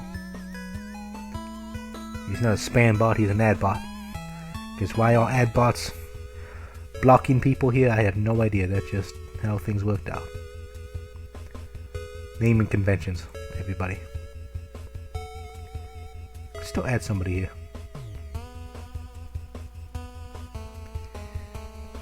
I mean, I can add like a dark mage, just to showcase it off. But we don't have a mage here, do we? Yeah, we don't have another spellcaster. So yeah, we'll do that. We'll do that. And another mage. Get add a shaman, but just a mage. Mage is good. With fire. Who approaches in range.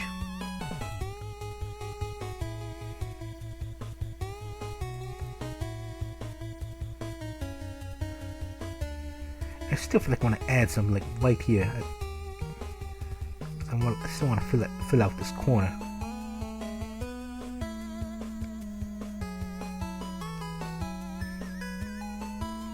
And I can add like another knight. Because I want something that doesn't have much movement. I can just add another fighter.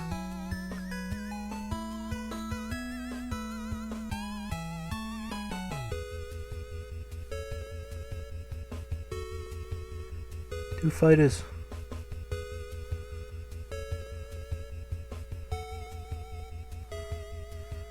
Two fighters.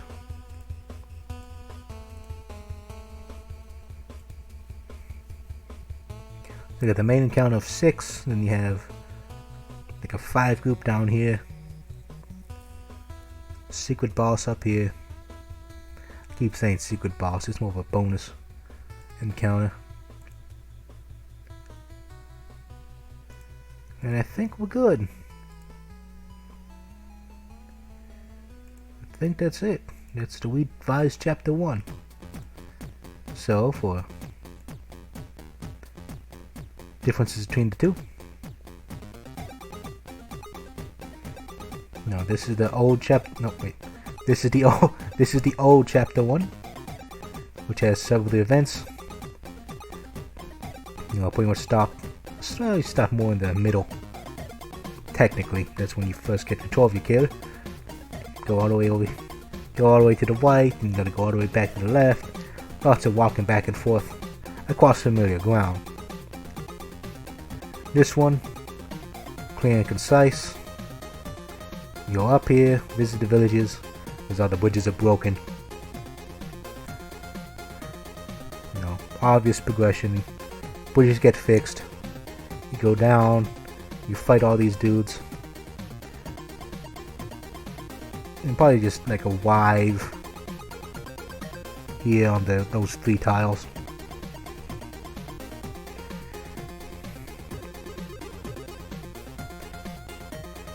I mean, it's probably mean something like seize, but like seize the intro.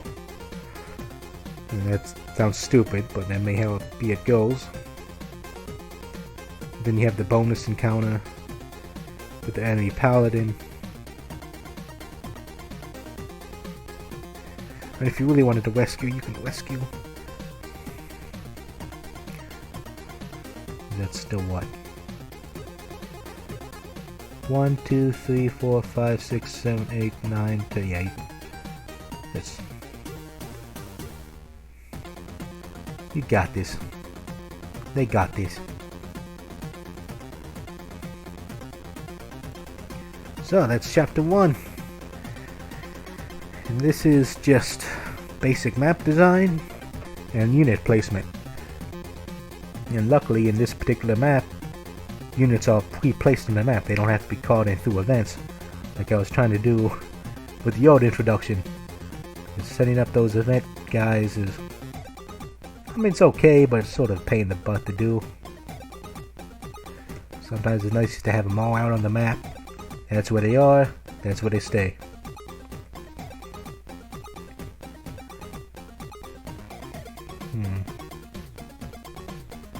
So we got the map design done, unit placement's done, we have an idea of how the map will play.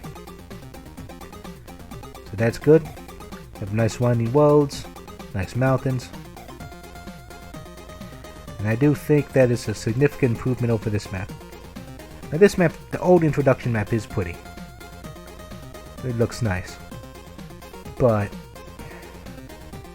it just doesn't play right. At least I don't think so. So that's why we made it. Hey, that's why I made a new map. The old map sucks, make a new one. Okay. And so I did.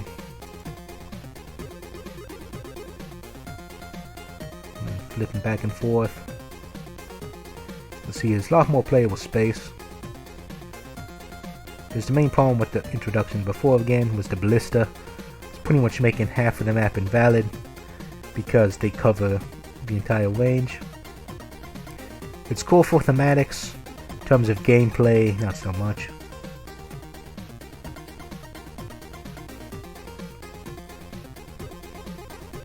And I'm happy about the new map. I think I'll play a lot better. We have concise things about what's going on. You know, physical versus magical against the knight. Weapon triangle against these 3 guys. Physical and magical again with the enemy mage. Get to village all these villages and shop. And of course you repair the bridges, which then has the, you know, show me what you learned. Take out these guys here. And basically call it a day. And if you really want to, you can try to fight this paladin who's hiding up there, if desired. That's chapter 1. And this small map took what, an hour 30 minutes? Because I spent about 30 minutes originally just showing off the prototype and showing off the original old map 1. So that's the main thing left to do with map 1 is technically writing out the script and adding in all the events, making it playable. For the sake of this stream though, I'm gonna not do that, we'll hold off on that. And it's 11 o'clock at night, I've been streaming for about 2 hours now. We do have a map done, which is nice. But you know what? I'm going to keep going. Why? Because I sort of want to remake chapter 2.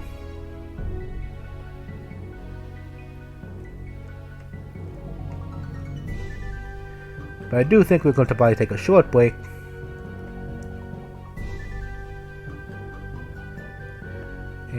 Try to use one of my extra special scenes. So I'll do just that. We'll go back to Streamlabs. Oh, look at all this. Behind the scenes. This is how Streamlabs work. Be right back. Alright. We are back, ladies and gentlemen. Yeah, I really didn't put the audio mic capture for the Be Right Back screen, so whoops. So now we made the first map, which is our tutorial level. Let's try to jump in and attempt to do something for our chapter 2 map. Now, for the second chapter map, I wanted the village tile set, which you can see here. Problem is making villages and using SRPG Studio defaults sort of sucks. I'm going to give this a 5-star because I love this song. And then this map playability again. Choke Point City. Look at all these choke points.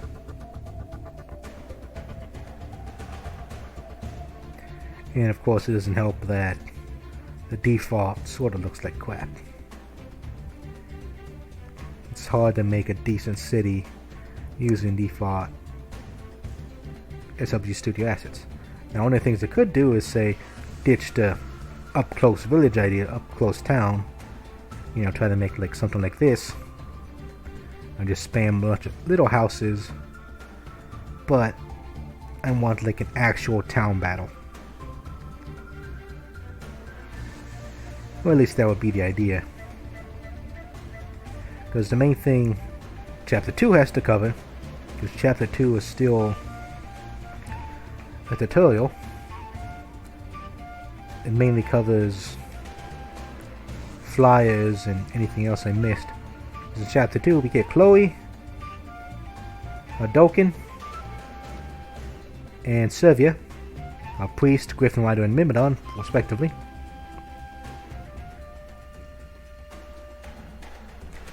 And gotta figure out how to make them all sort of work well.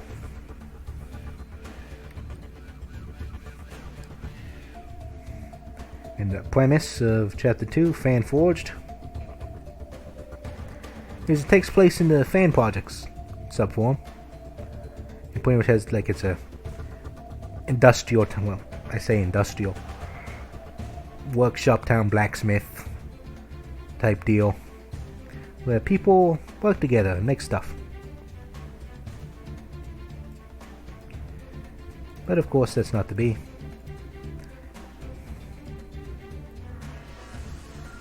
And I made that map slightly larger. We're still going to keep it the same map size, because we don't need to go crazy with it like other maps. Great Flame Wall is huge. You got map 9, which is currently unnamed. This is Corbin's recruitment chapter. See how large this map is. What's the actual dimensions? 25 by 30. Lots of stuff going on here. Unit formations. You gotta go. Secret passages, side passages, outdoor section, indoor section. I mean, if this was an actual Fire Emblem map, this entire bottom section would probably be cut off, and you'll just start off here with like 2 separate deployment zones. You have a small back team here and main forward team here. But as I like the lead up, I'm keeping it in. I'm probably going to get yelled at for that. Great Flame Wall, big, large battlefield, a bunch of stuff happens. And I'm just going to give that 5 stars because I love Skies of Arcadia.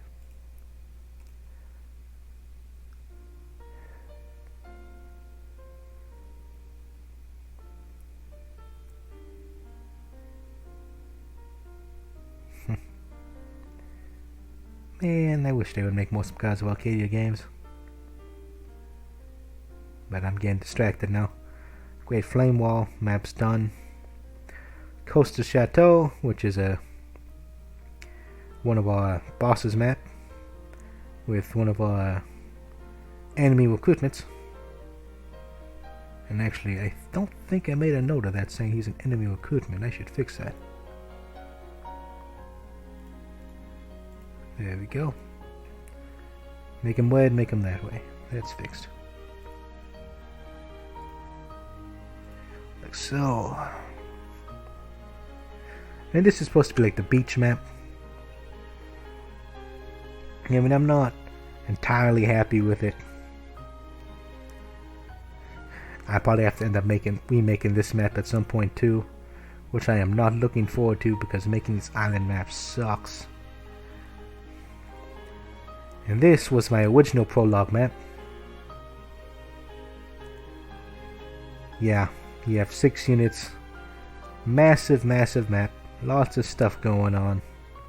Because you're supposed to defend the general here and also defend the little village down here. Maybe this map will return in some form, I don't know. But this map is probably tries to be too epic for its own good. Original test map, and our village map. But without any further ado, let's go back to work. Instead of rambling on. Name our map, Chapter 2.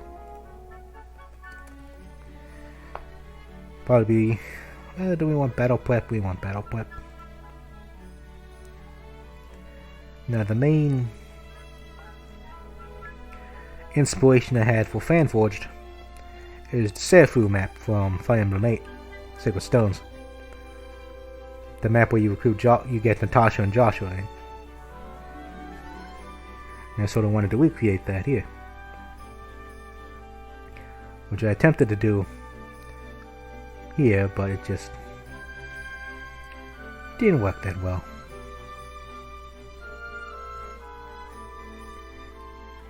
Because I believe, what was the original idea?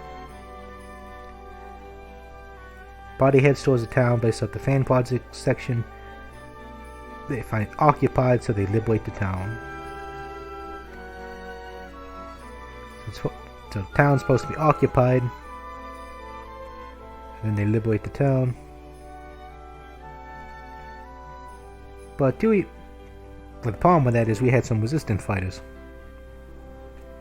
in the town, and we get 3 recruits here.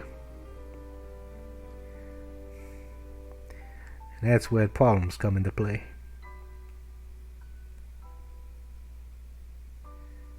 Because we want to have like a finale section, we have to have a place where where the guys are at. And how did I do this? Okay, I used green. I need to open up that Serefu map.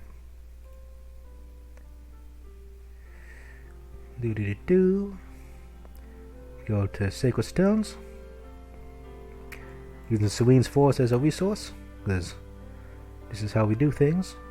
And it's Chapter 6. No. Chapter 4. No. Is it 5? Of course it's 5. This is the map I sort of wanted to try to recreate. Because you had the boss in the top right corner, getting in the forest tiles, giving them a little extra.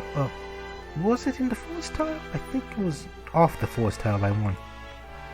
I think the boss was deadly, so they added the forest tile for easy dodging. But you have the arena, some trees, but it's mostly open in comparison to my maps where the trees everywhere. Unless I'm deliberately trying to make open fields. Okay, maybe not trees everywhere. It depends on the map.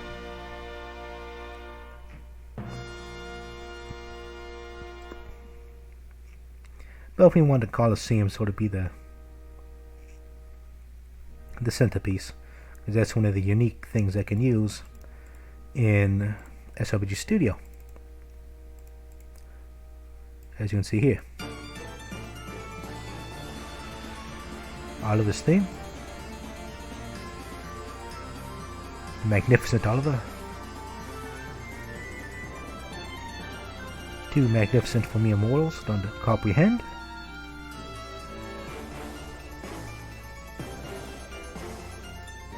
I think I actually used them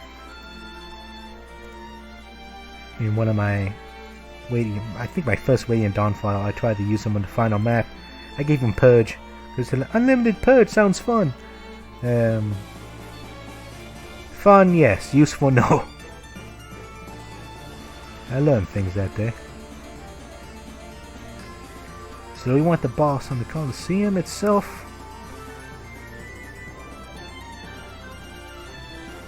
And that's still one of the things I always have to figure out with these type of maps.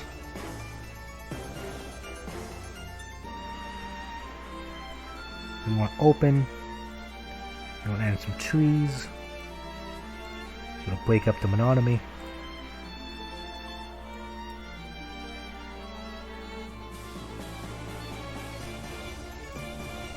Like, add the trees, boy. More trees.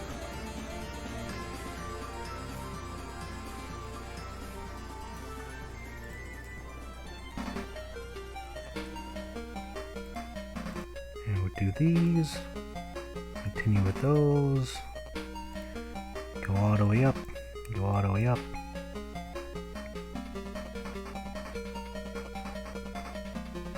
And you know what? Shift it. Gotta move the map up by one. Thank you.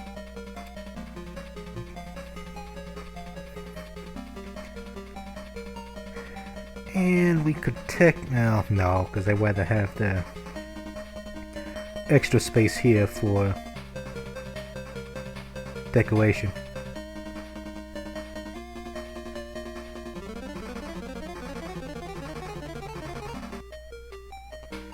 Because decoration's important.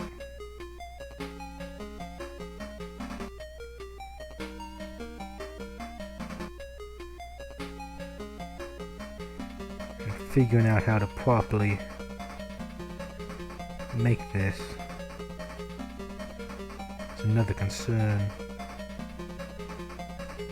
So I want to stick to like one tile passageways, but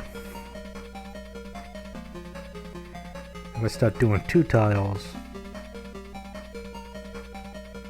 it sort of ruins some things. Because if you try to pull something off like here, how good does this look?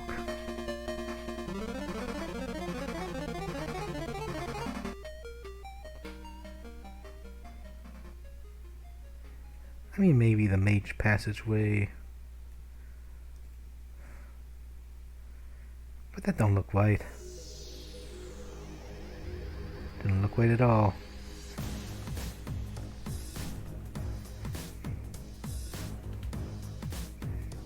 Because I like the idea of this, you know, having the trees there surrounded by the roads.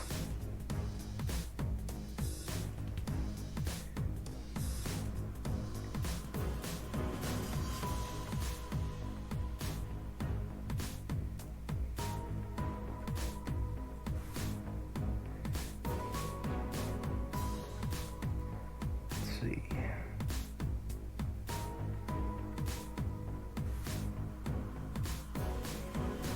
And I'll probably have to cap this off somewhere.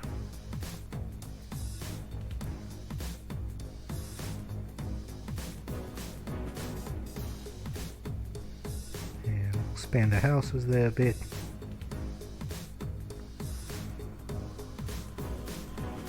They have of course, they have separate things for shops and armories. And SRPG Studio,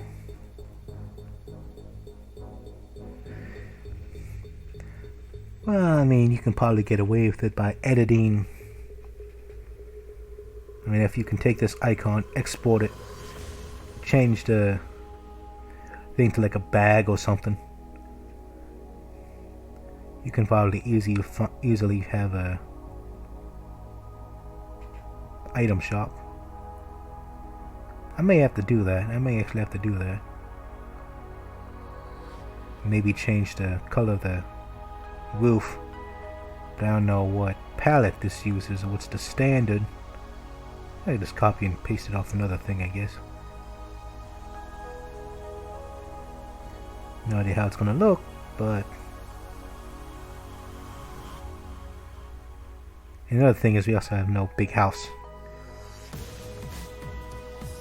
No big shop, only small shop. There's no big shops here. At least no the default assets. Which sort of sucks, dude. Like, dude. It don't work that way, dude.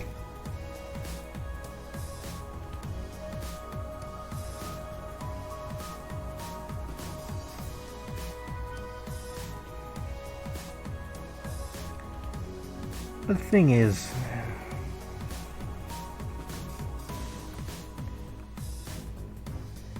and it's probably gonna be a back way, so that's probably just gonna be like the back side world. I'm gonna go like Fire Emblem 8 style, but they actually had houses back there. This one, not so much. Huh? Otherwise, it's gonna be a single world, like a back road. And then again, we get back in the problem of whatchamacallit, Choke Point City, which is something I would like to avoid.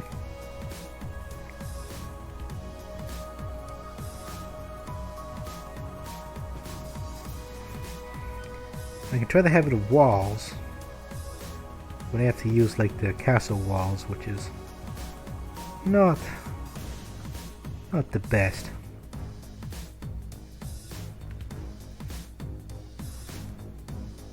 And let's just throw some random stuff, see what happens.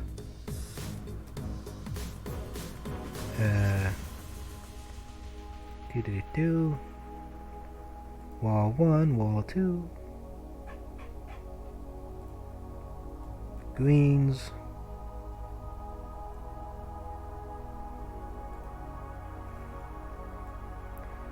take all these, go down,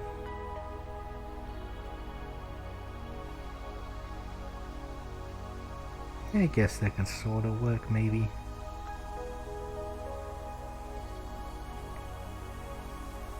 The big thing is flyers, and that's the kicker.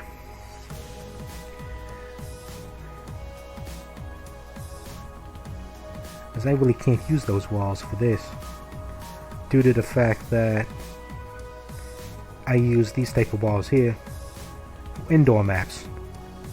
You know, map 9 here. Flyers shouldn't be able to fly over those. So I'm going to have to use the pedestal tile set. And that's not that much of a deal breaker, but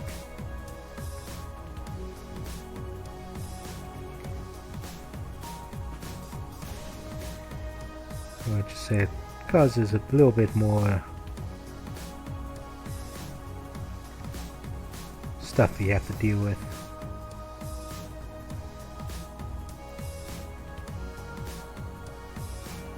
Like so. And I gotta deal with going ups and downs, and the biggest thing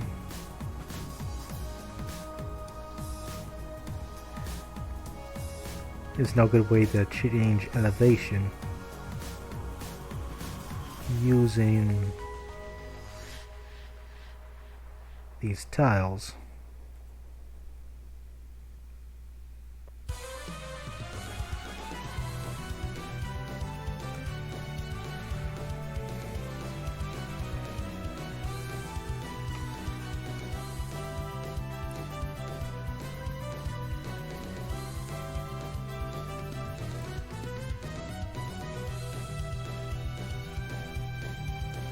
So yeah, that's not gonna fly.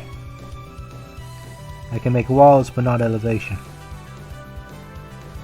And that sucks.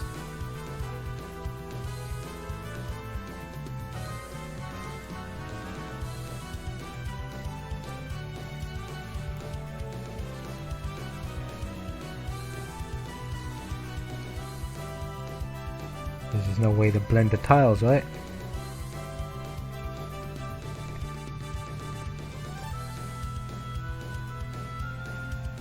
And this is why people don't make close-up villages in SRPG Studio.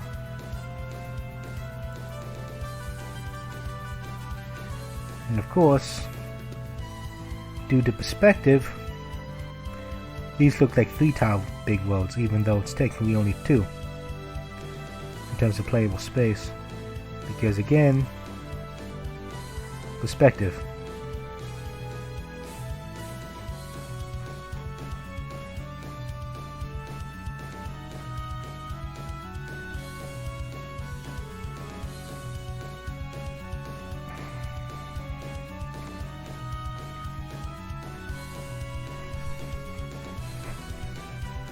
So we can't do elevation.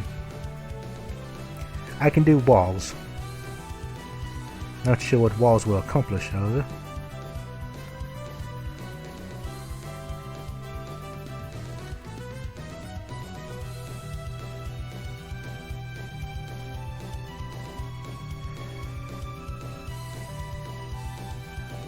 No, not.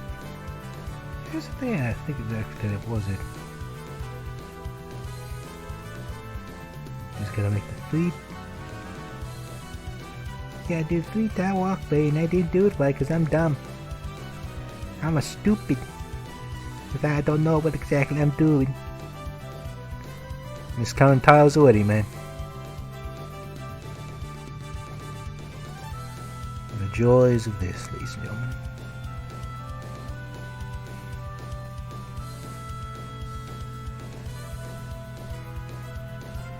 But then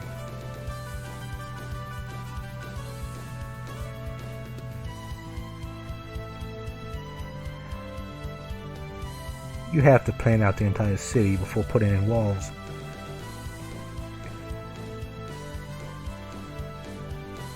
And that's gonna suck.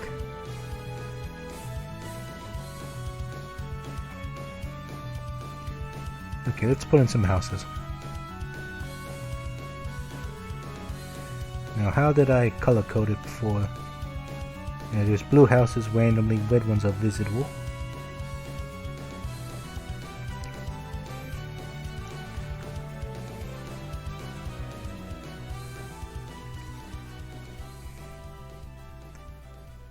So we'll make a 3-tier house here.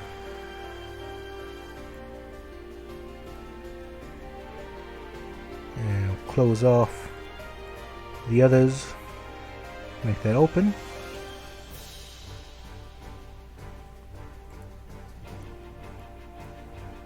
This goes all the way down.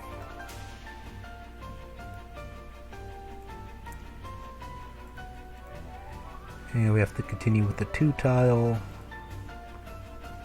thingamajigga, like so. 2-tile worlds.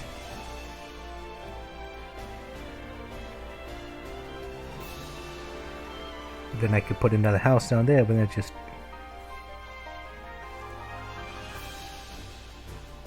it don't look right.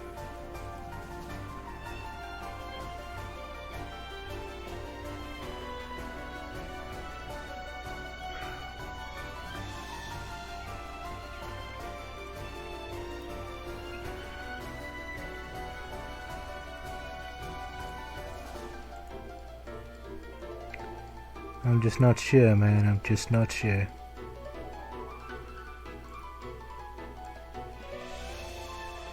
Because another big thing,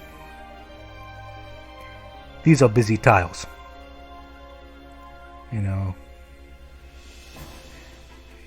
and also GBA tile set had a little bit of variation. This one, not so much. And I can probably play around with the tiles and like make nice patterns and stuff on the floors, which I may have to end up doing for some of these. And that's gonna be fun. And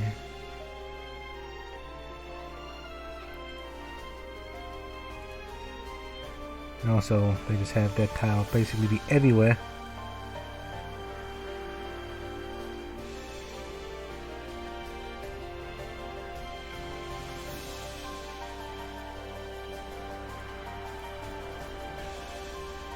Now just toss some houses in.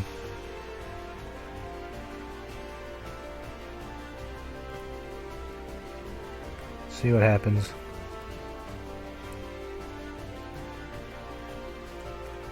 Just throw random stuff, see what sticks.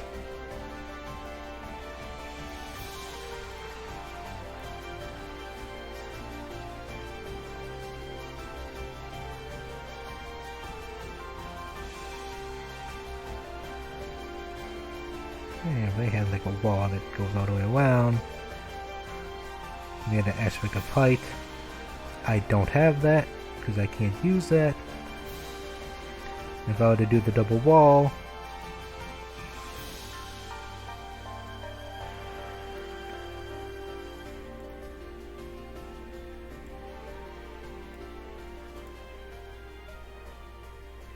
it has to be something like that.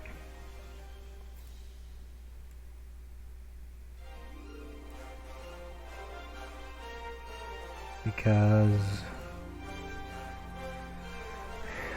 the way the tiles work, to make everything look right. Okay, I don't even need those type of tiles.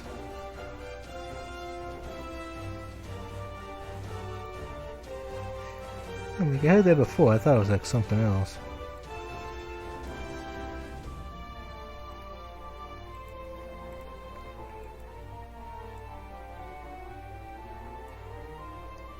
Okay, so there's our wall.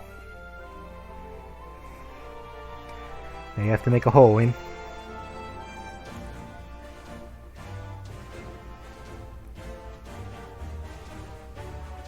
I'm gonna make a double. So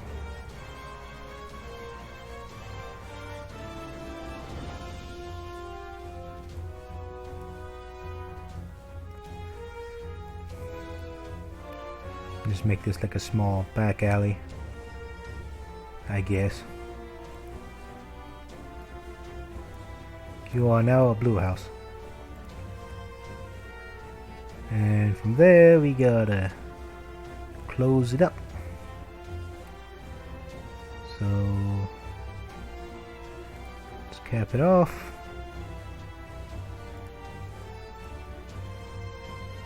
And that's what I was afraid of. This is why nothing good happens, because everything's wrong. It don't seem right, and why don't it seem right? I do not know, but I didn't do right. Like, stop singing. No, no. This is what you get, people. A man talked to himself while working on stuff. Quality content. So what we have here is the set of... I need to close that off, because it's a 2 tile, and I think just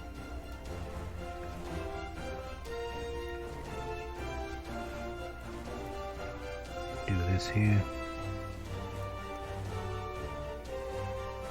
Okay, I think that's set.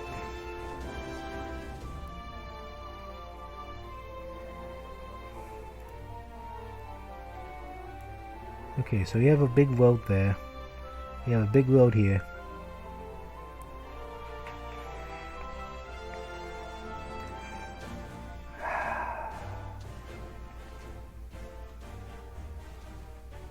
In perspective, man, I may have to move that up by 1.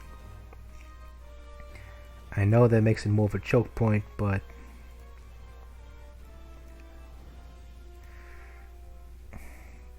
I need it to look right. Because this is the big problem. This looks right to the eye, but in terms of gameplay, you only have this tile here to work with, because units don't pass under the shadow.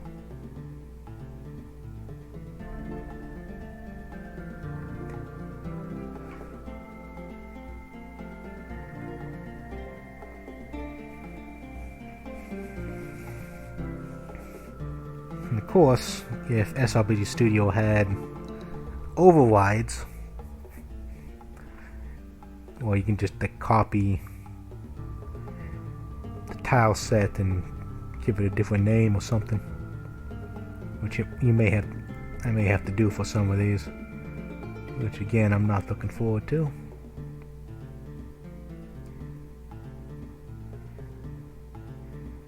And not the most interesting of maps so far. Need more greens.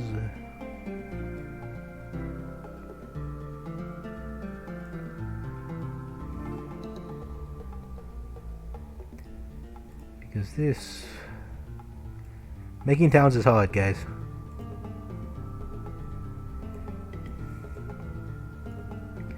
At least when trying to use these assets.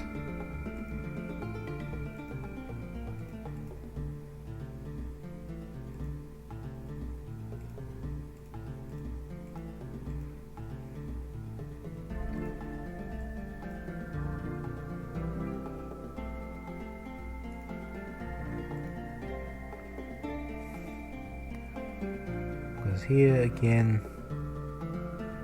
2-tier road.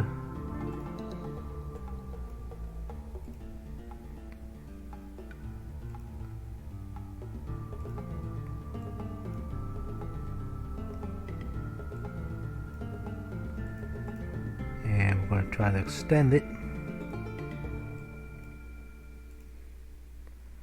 Extend the house like so.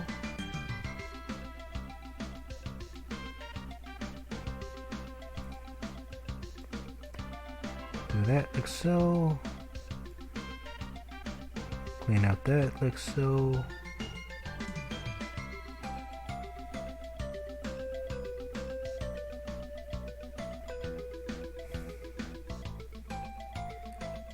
Again, man, choke point city.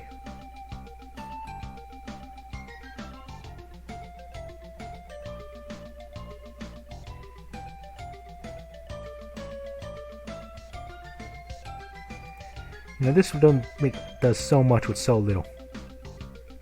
There's only 1, 2, 3, 4, 5, 6, 7, 8, 9, 10, 11, 12. 3, 6, 9, 12. 12 houses. 12 houses, that's it. And it makes a decent town or village area.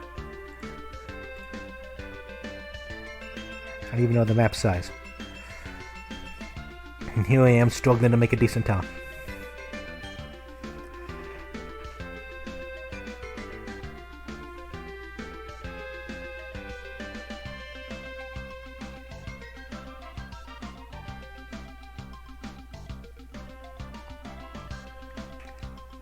Oh boy.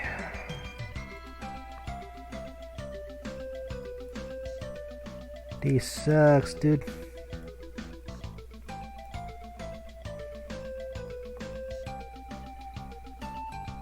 Then what else do we add?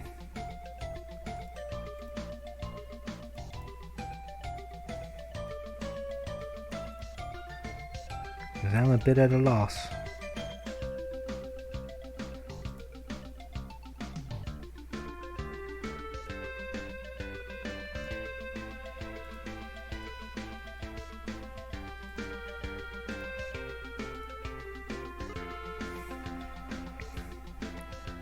Because here we got the main road here, and it goes to there.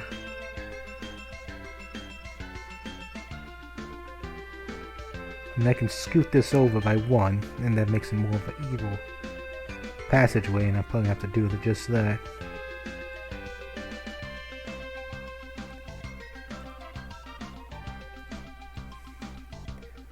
more symmetrical. Right, that's what sort of city planners like to do, make things symmetrical. Even though it's sort of boring, but it's efficient.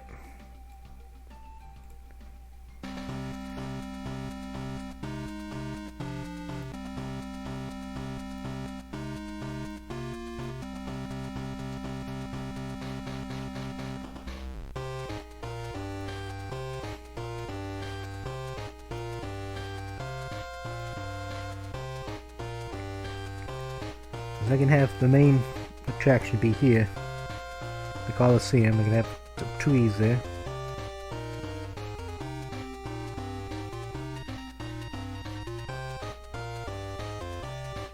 You can have main roads demonstrated here. Back road I cheat on with the walls.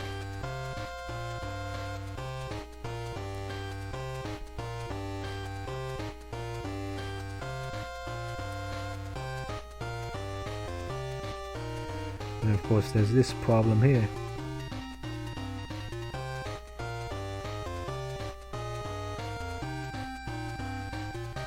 And then, yeah, well, these are two tiles again due to the thing. It's like super wide, this one isn't.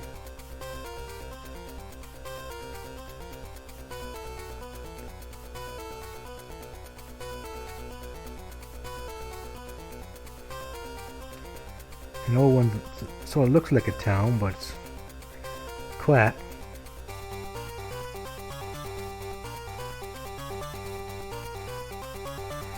The main reason this one sort of works a little better because it has an outside portion. This one sort of doesn't.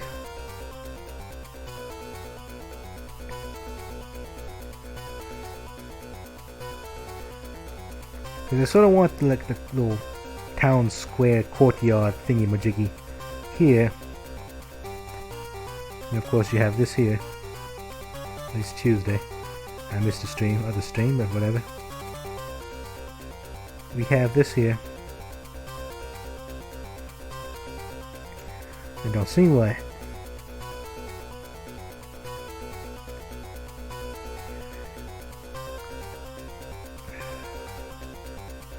And I can try to adjust the wall. That seems stupid.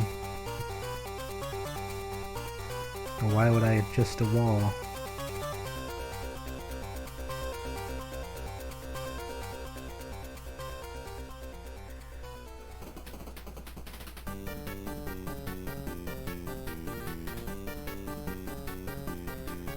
Because then that ruins this.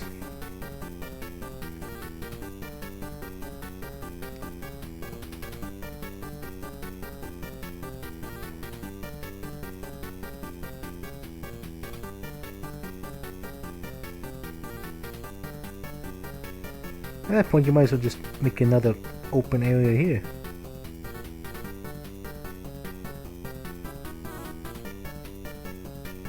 Which again cuts into this, which I don't want.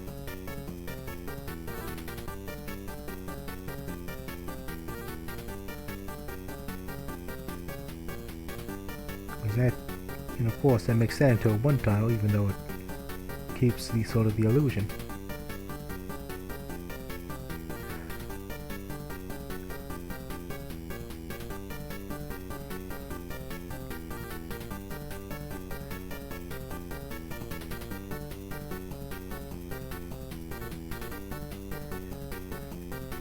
Because one of the things I can do is just bring the whole thing down by one. You don't have to deal with it. That's probably what I have to do. So undo all of that, bring it back to where it was. I might have undid something else, I have no idea.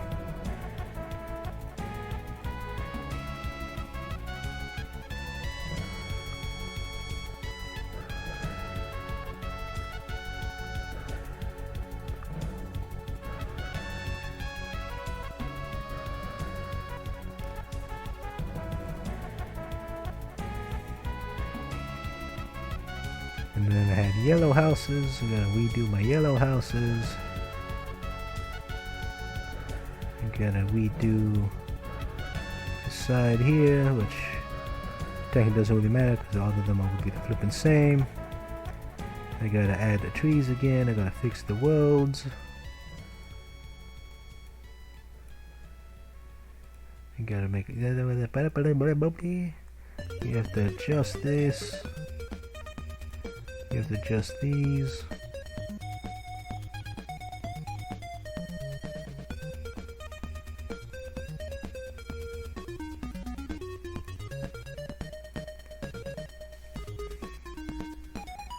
You got 2 things there. You got your things here.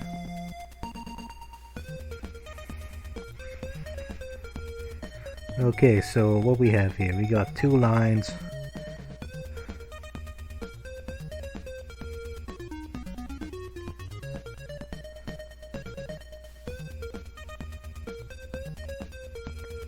I can do a 2 line down there.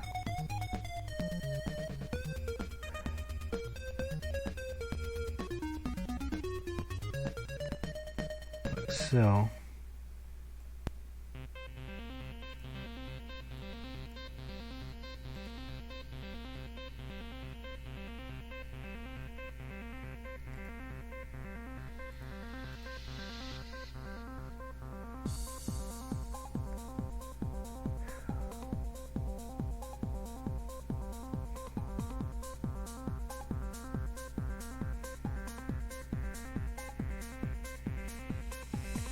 I'm gonna make this one all green now.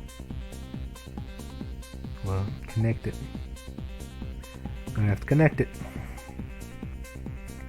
Because it's all connected now. Well,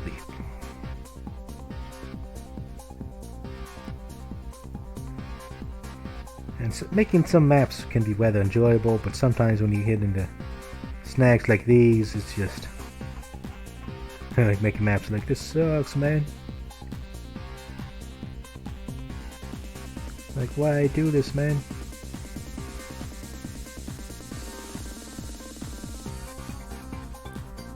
That's just how it goes sometimes. Sometimes it just sucks. You gotta make with what you got.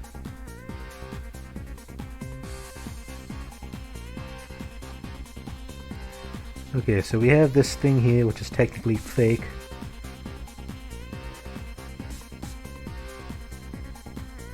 That's a side passageway. This is 1 tile wide, 2 tile wide main roads.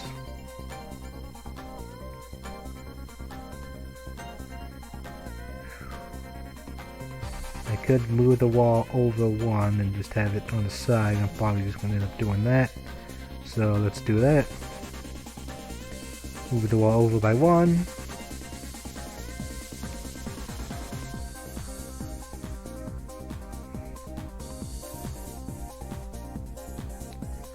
Like so. We shifted the wall by 1 block.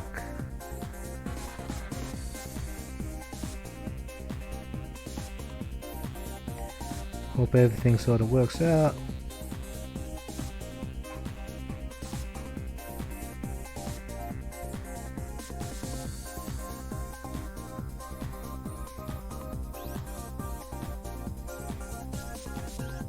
Now this is 2 blocks wide.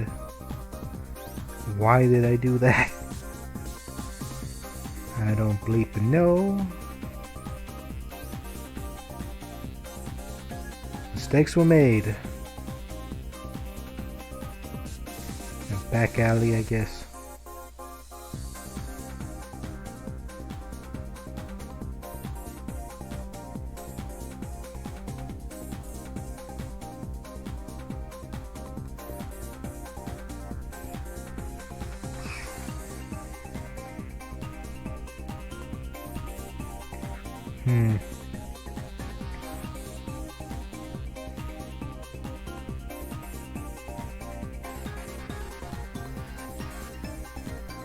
There's the thing again, this one had like some green. Like you gotta have the green, man.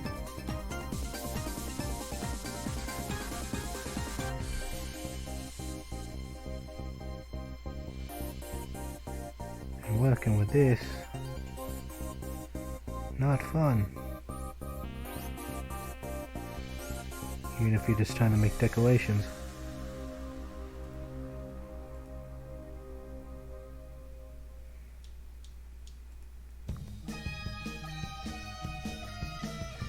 That's the thing, though. We can't.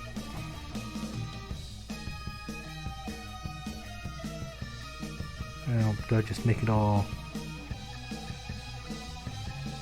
I just made it all green.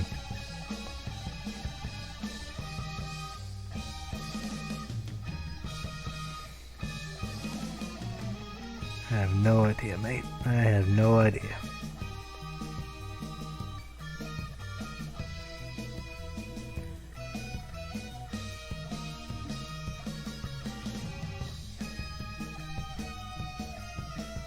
And why have a 2-tile opening in that particular spot? I have no idea. Do we want to have another opening somewhere else? Like here. Well, then they go, what about the 3-tile house? You know, Maya Cemetery. Like, yeah, I know.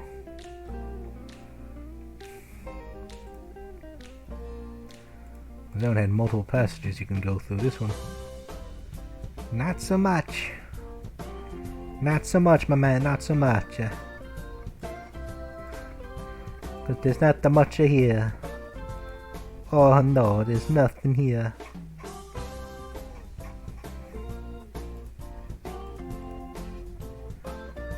Okay, whoop-de-doo, another open pathway. Even though that's not how it was, because that went this way. I'm making it the other way around. This one I just want to say, like, screw it and just remake Serenia. It was like, you know what?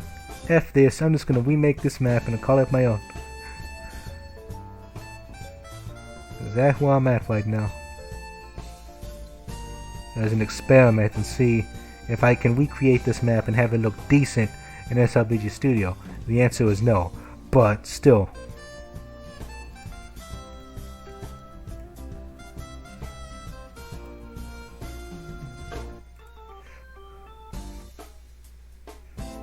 Those GBA tiles, man,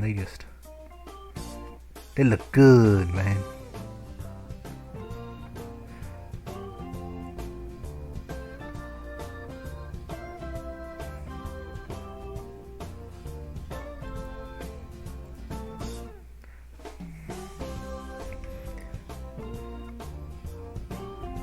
I am whacking my brain here.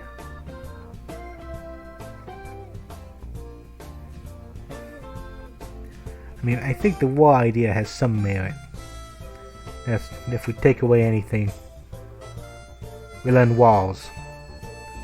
Might be decent. There's no way to do, like, different heights.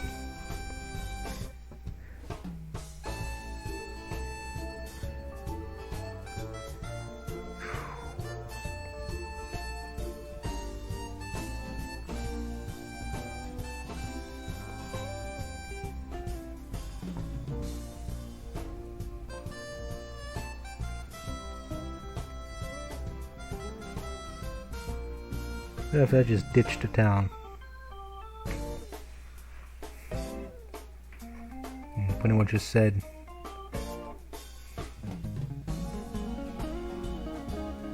this is the town here. There's your town. It's a crappy town, but it's a town.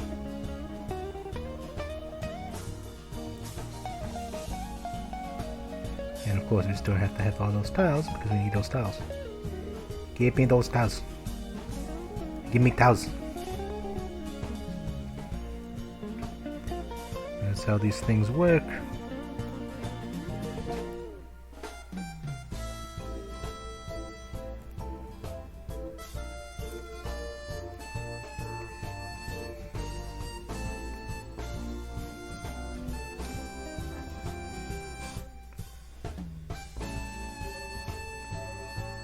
So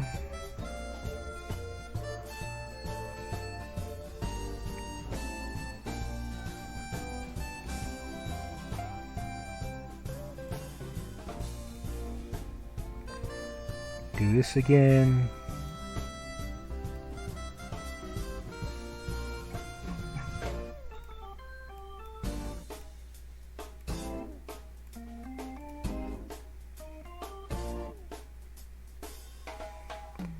And there's your town.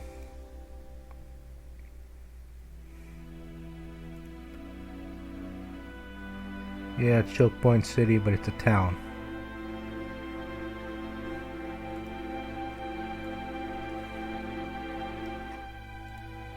Screw everything else.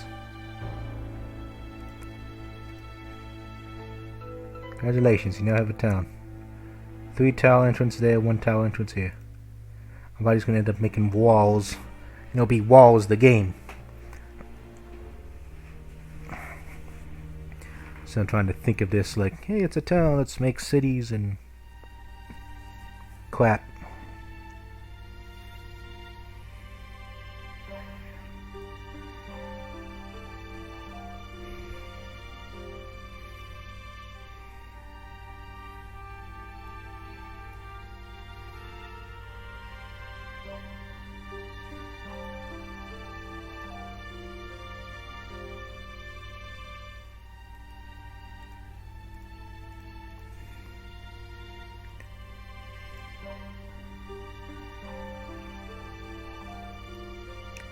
Okay, we do this. We do this. We combine.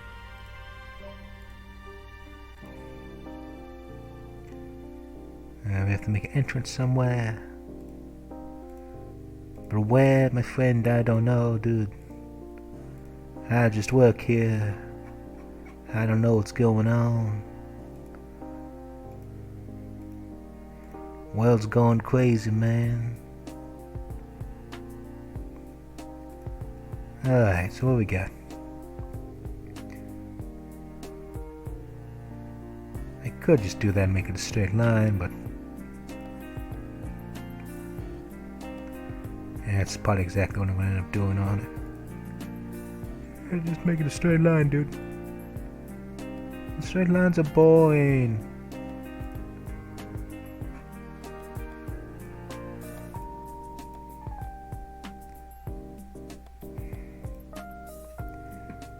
Okay, now we got another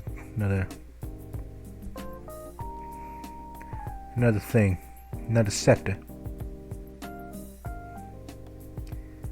And what can we do with the sector? Beep if I know.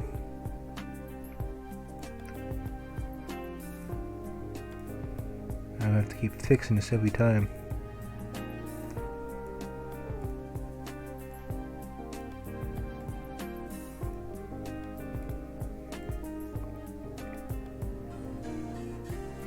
Single tile, 2 tile, 1 tile. 1 tile, add house somewhere.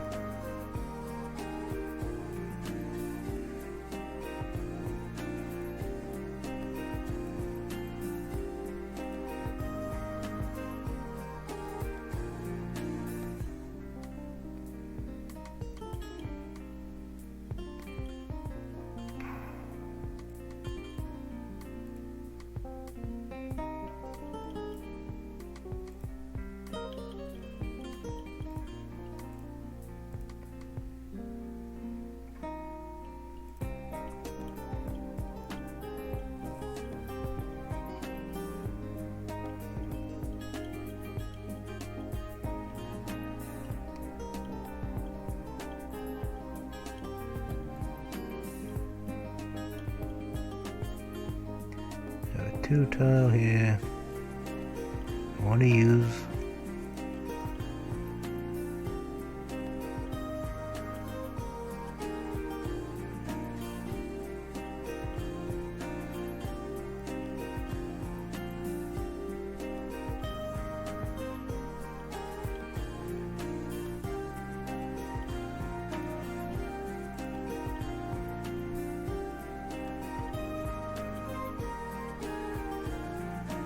Of course it don't blend right. Because of course it don't.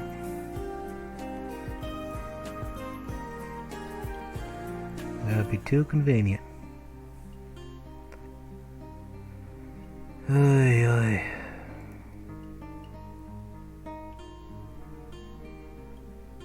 Yeah, I'm starting to notice where it sort of doesn't blend properly now. Great. Just wonderful.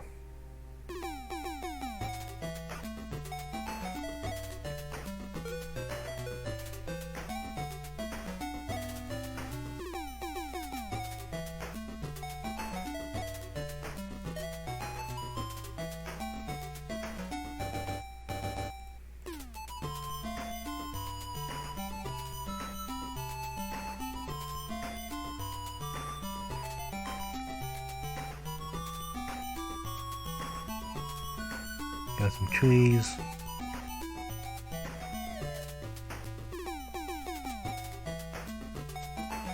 I have no idea what I'm doing. I really don't. I'm basically copying ideas from this and trying to put it on here. Instead of having like a little arena in the corner with the boss, I make like the Coliseum sort of centerpiece.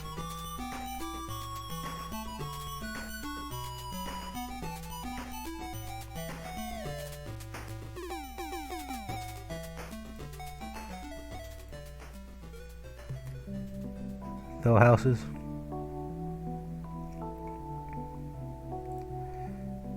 More houses.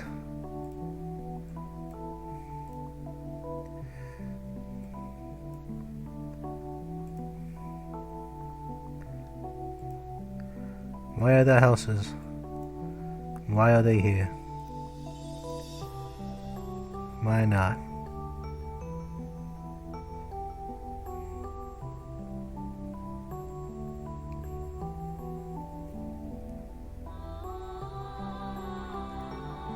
What is it? I don't know what that is. X3 something.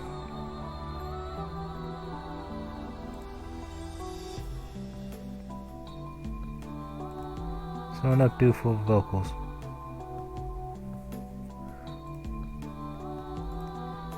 And then you gotta do this here, you gotta do that there, you gotta do this thing here.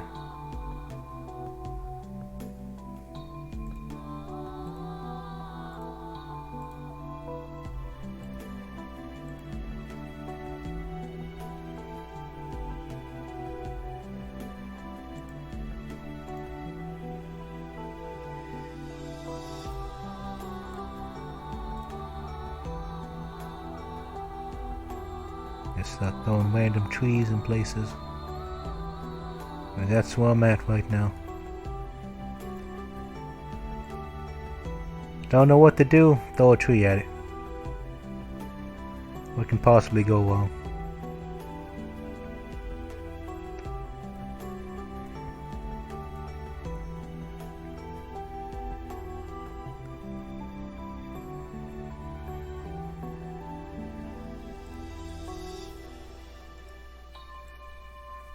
I guess it's a town.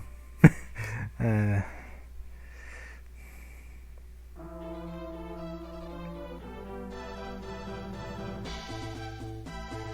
a visible house there. I don't know if I should be like a house in a corner or something, but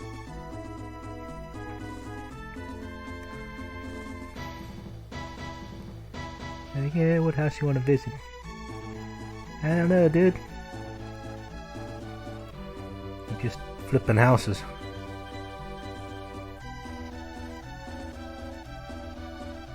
That's why I need some variety in these things.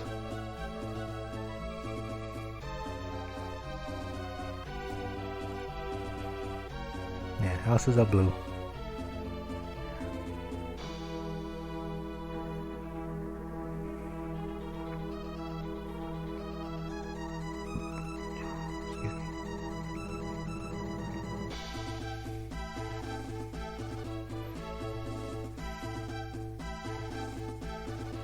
I'm just tossing stuff there now.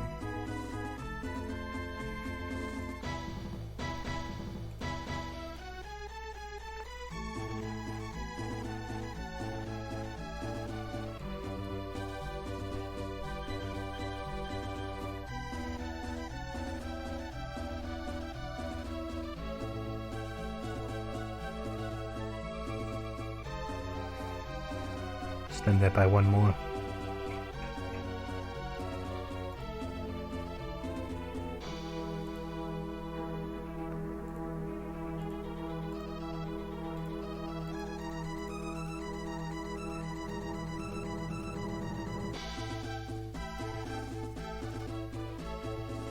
And where's my thingy?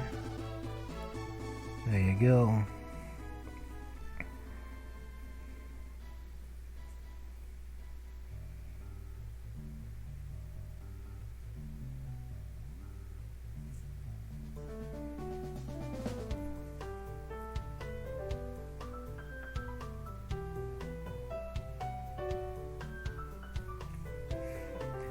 See if I can pull one of these off.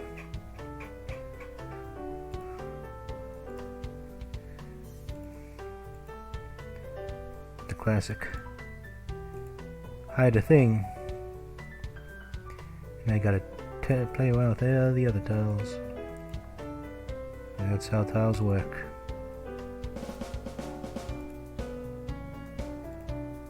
Okay, now we gotta add the other thing. Technically it doesn't matter because it's technically impassable. So hooray for that. Yeah.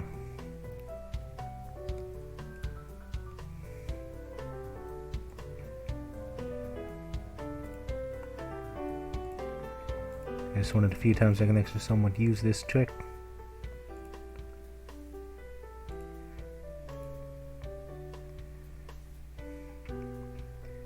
Of the illusion.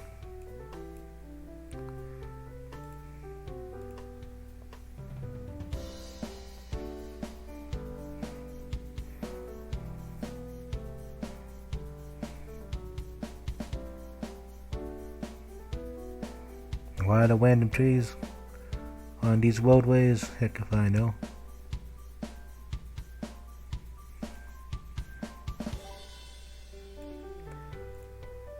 Tree. Don't know what to do, place a tree. I don't know what I'm doing, so I'll place a tree. Hey, but dude, that's supposed to be a walkway.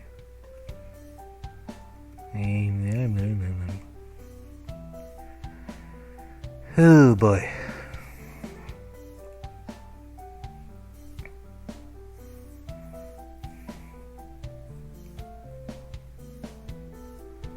So you got a 1 tile entrance up top, 3 tile entrance there. You have 2 separate entrances to the left and then other quarter of the town, I guess.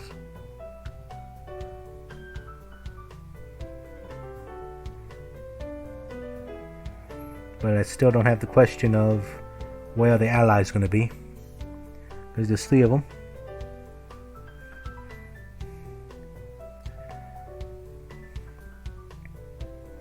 And all of them are player control.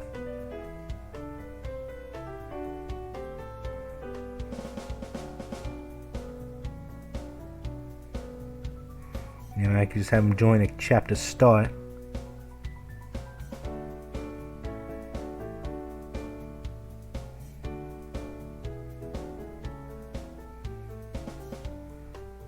Because then I'll make a party 6.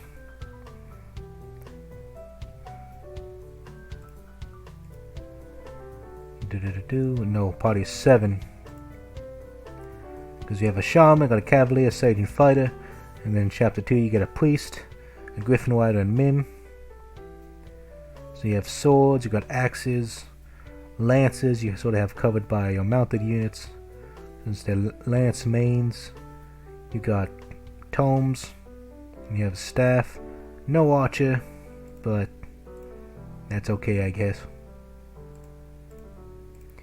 And maybe they'll just join at map start, because I can't see. Or maybe they'll show up in the corner and you gotta talk to them. I'm not sure.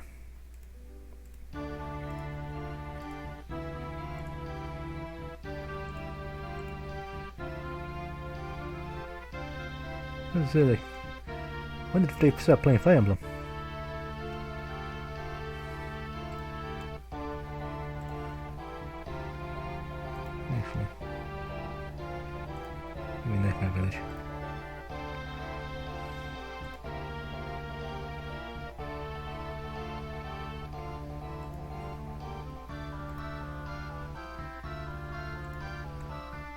just request random songs here.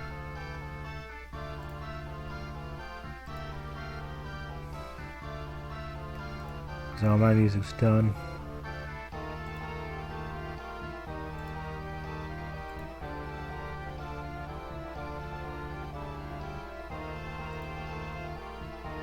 Do.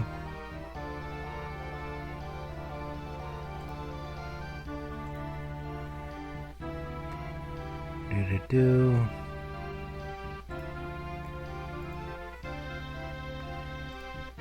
Super Mario Galaxy. And Galaxies are pretty great.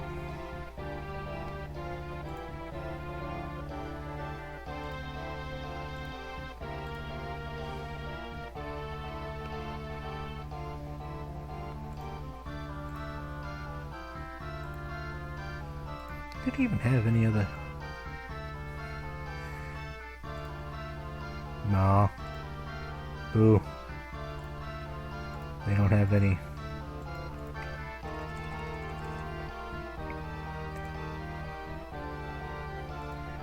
Shame. But somewhat understandable. Did it do anything else? I'll change some things up. And it don't got like the good ones. Burning Man or good old things there. Woolly World. Supposed to be good, but I don't know any of the songs from there.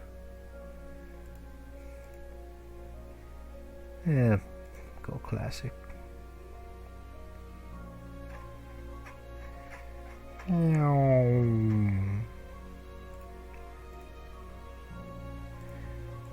Anything interesting? For I do not see anything. Good enough. Now that we took that small break of choosing music, we're back to the town. 12 o'clock, 12:15, 3 hours in. Probably gonna call it at 1 my time. So again, another 45 minutes left to figure out how the heck I'm gonna do this.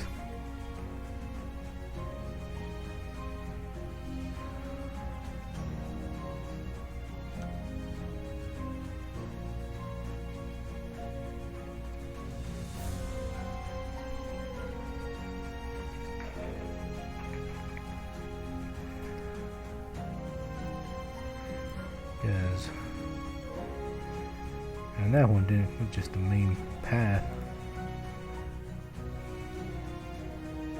And that was just the world, and if I wanted that, like, yeah, add walls. More walls, more walls. Like, yeah, please, no. If I really wanted to recreate Serafu, I could just add another wall, layer there. What would that mean? What would that do? I'm safe with the fact, like, hey, there's another wall, guys. More walls, more walls. And, like, and it accomplishes what exactly?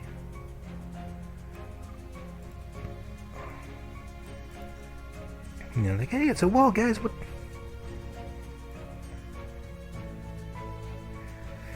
I mean, that's if you want to, like, stick to. Like, you gotta try to be like Serafu.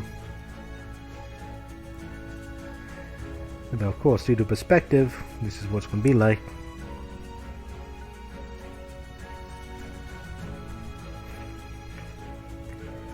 But at this rate, I'm sorta don't care.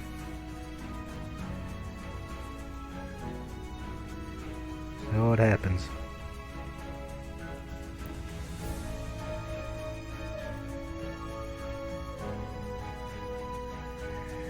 If we do go for it.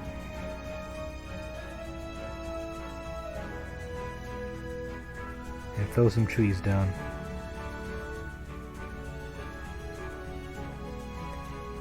Why are there trees? I don't know, man. I don't know. They are trees because they are trees.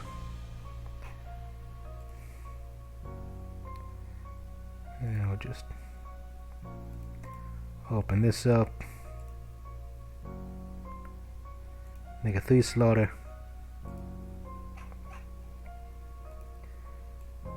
That's a 2 slaughter. I can't count. 2 is gonna have to work for now. Because you can get 4 units in, so 1, 2, 3, 4. I guess.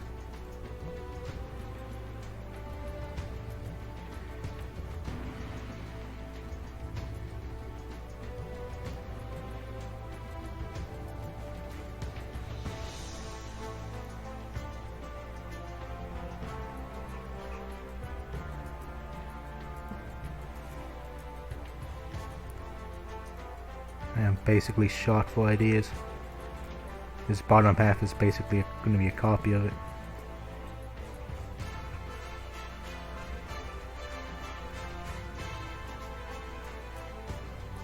Look the way things are going.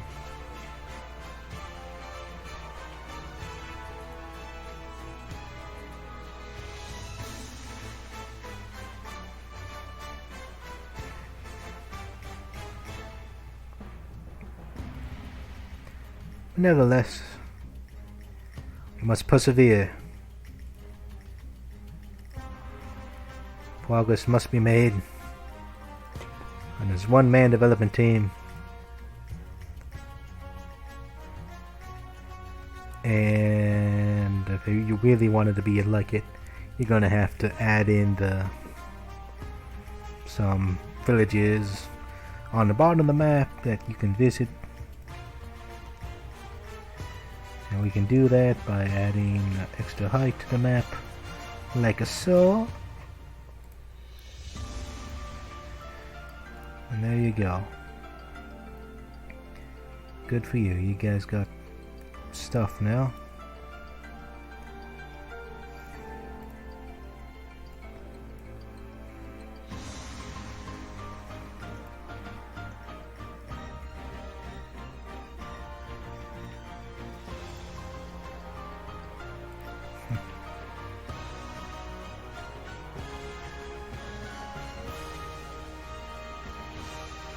Make this little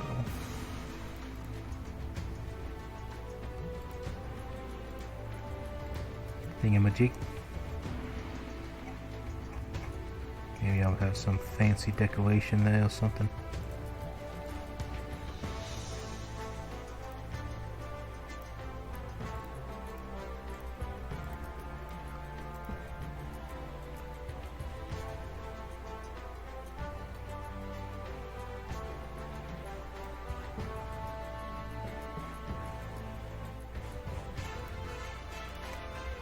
Larger.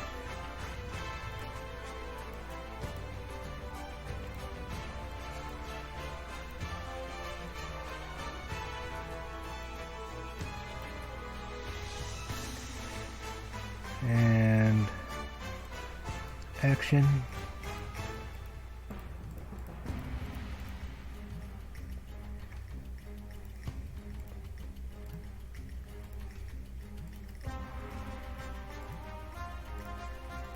There you go. There's your special starting area place. Why is it in the middle of a wall section? Heck if I know.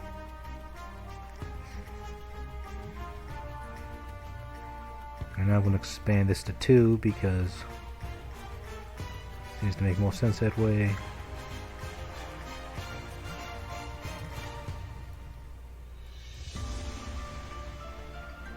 So let's start throwing down some houses.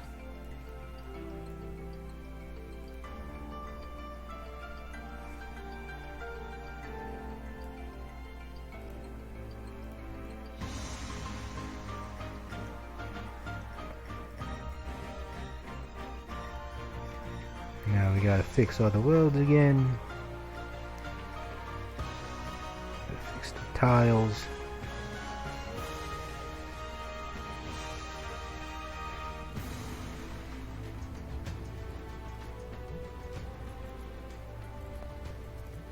So then we gotta replace the blocks. Like so.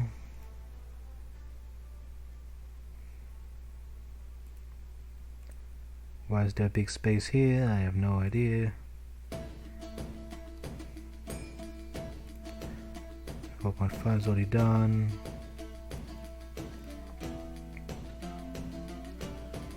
So where would the people show up?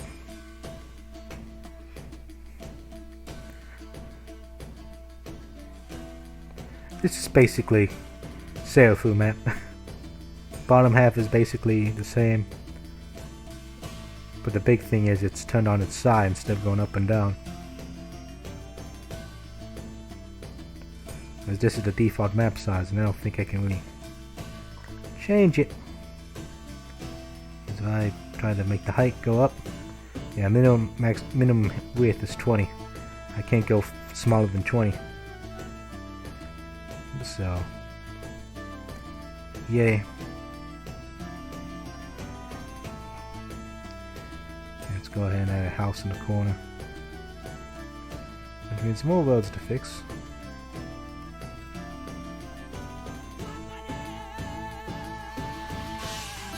That's okay. Sleepy autopilot at the moment.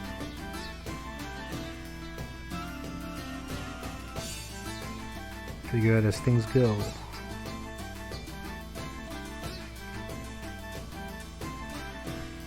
Just gotta add some trees up here to make things look nice and more interesting. Maybe actually make extra big forests. Why? Don't look at me, man. I don't know. I don't know, broski. I don't know, dude. I don't know.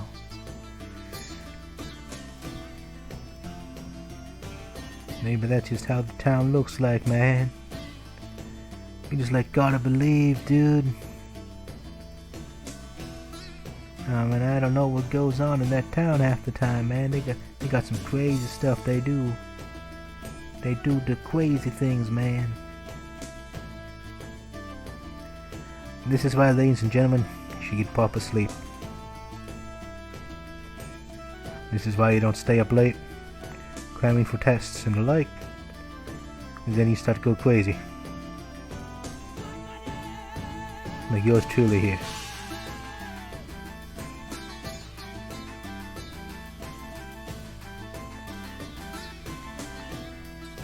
Make a plus sign.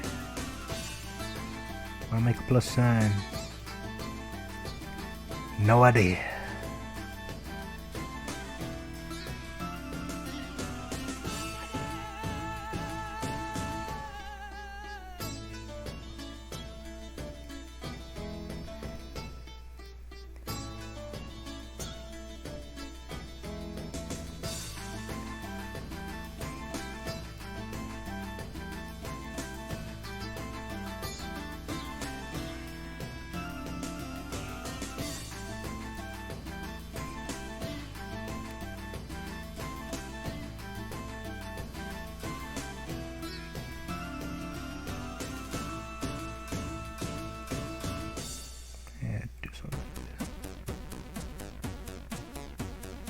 Yeah, sure.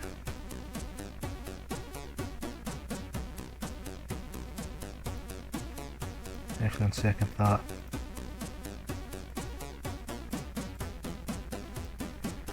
like that a little better. Now we'll do this.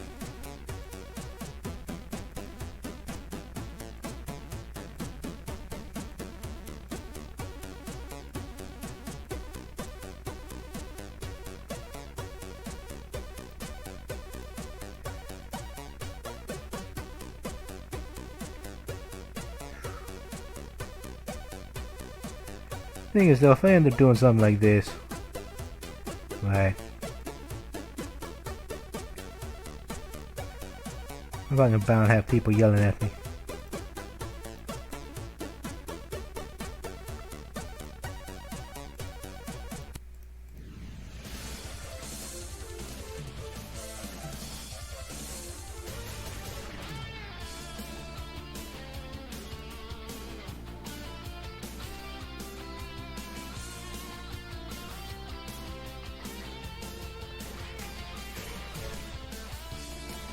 Or was it the other way?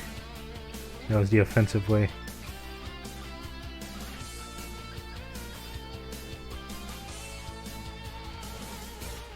This looks absolutely fine to me.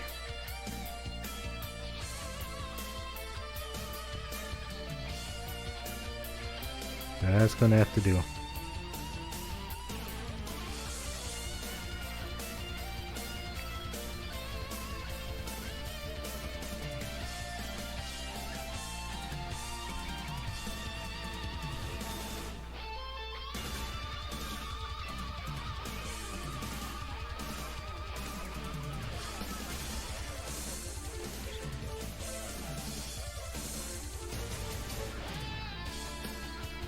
Of course, that's just all it was here, but since the map is different, I gotta add something there now.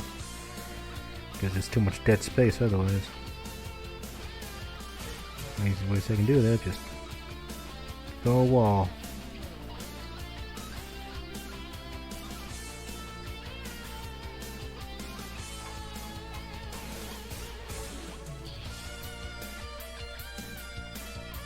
Add a tree.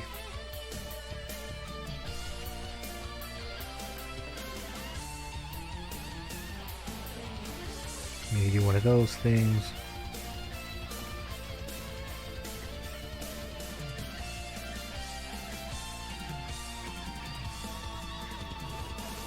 Just throwing random stuff, man.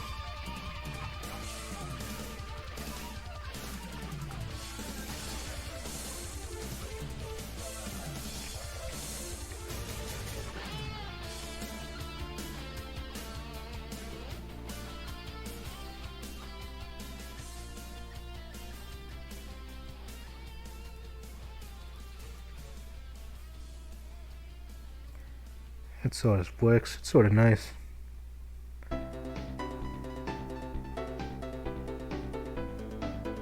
Nice visual.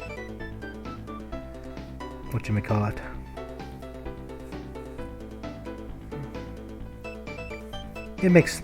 Looks nice. And now I'm just gonna throw more trees in the middle of worlds. This place needs more green.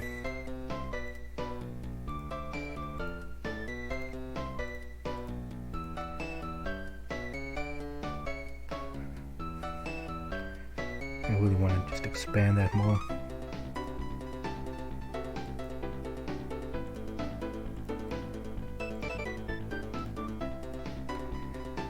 Okay. Sideways. Downward. Downward, side, wall, and this is why one of the reasons why I said making the island map was a pain, because the island map has a lot of those. Paint a tile underneath it, put a tile over it, rinse and repeat, and that is a pain to do.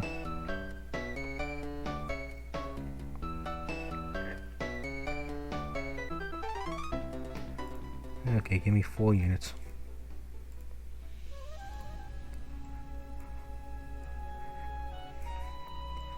Like so. I put the 4 units in the order. Go 1, 2, and a 3, and a 4, and put down by 1. But make it all nicey and thingamajig.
Listen to some beautiful music there as I continue to try to figure out what exactly I'm doing.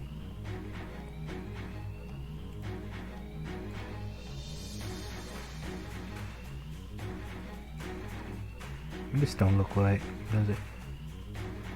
So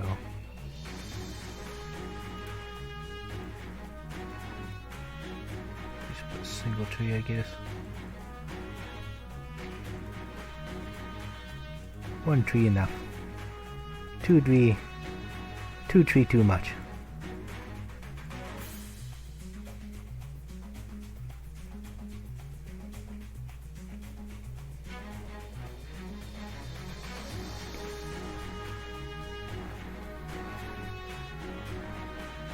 Let's see here.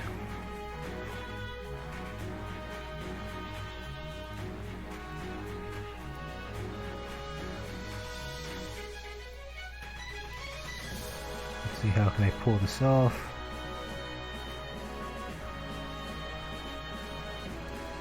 I want a road to go up.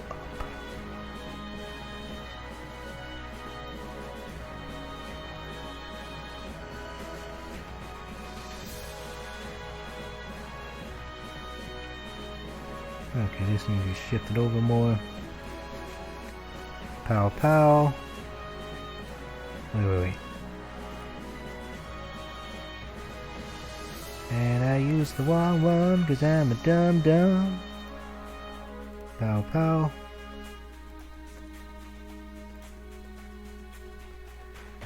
And I can't see what I'm doing again because I can't see. 2, 3.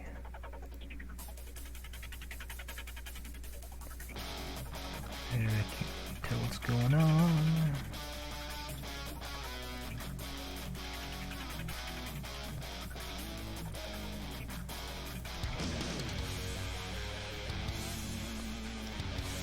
Not as many trees as I wanted.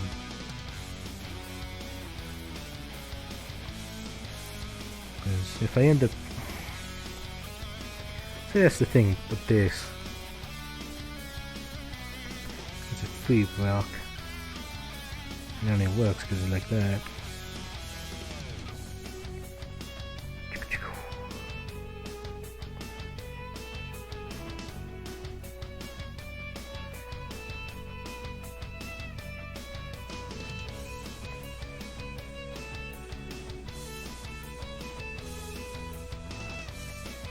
Okay.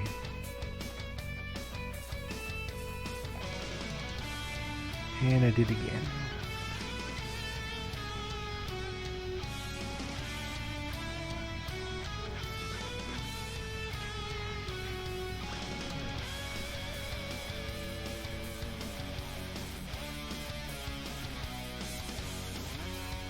Seriously, that can work.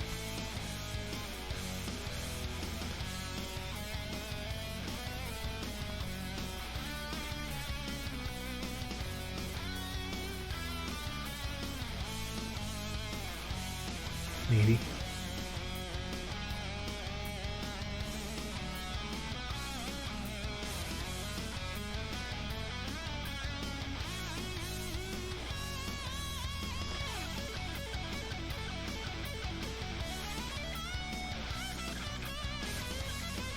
Of course, it's all going to be covered by this.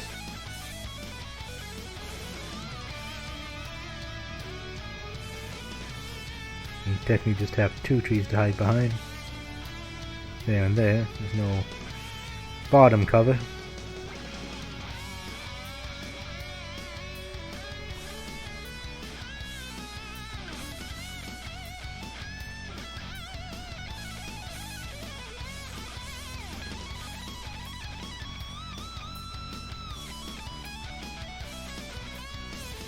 No, tree.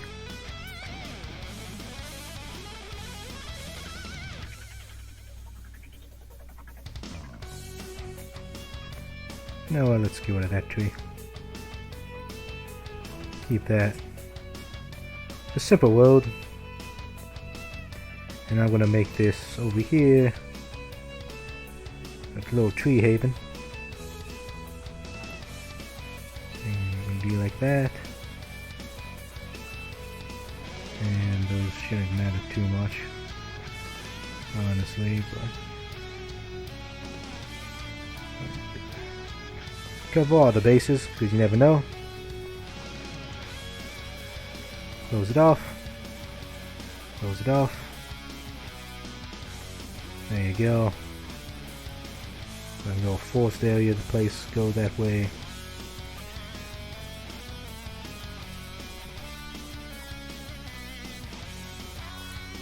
Let's add some more trees.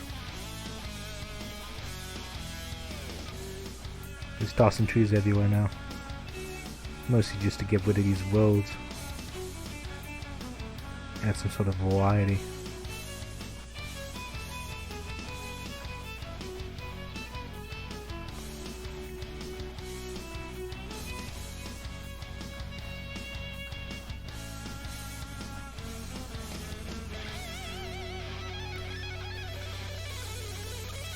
Things like these intersections.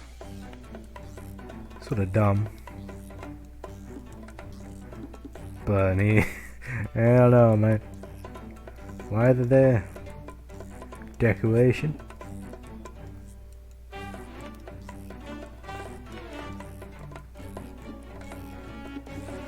But again, where did the three allies show up?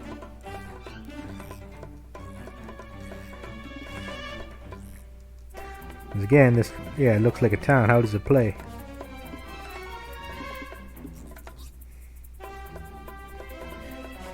You have three allies that are supposed to be like in danger or something.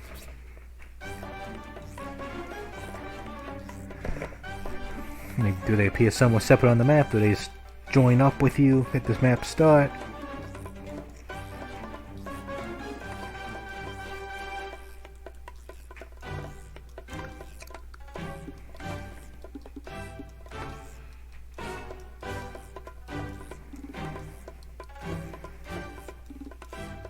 Maybe they'll just join up at map start. Basically be a Natasha type deal. Like they went away. Like, hey, the town's under attack. Help us, we'll join you if you...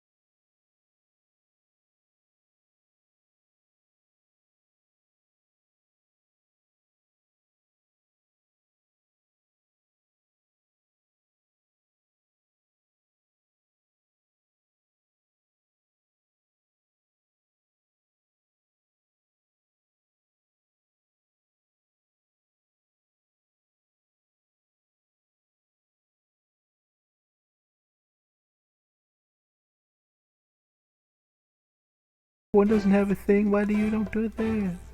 I don't know. I'm just throwing stuff, man.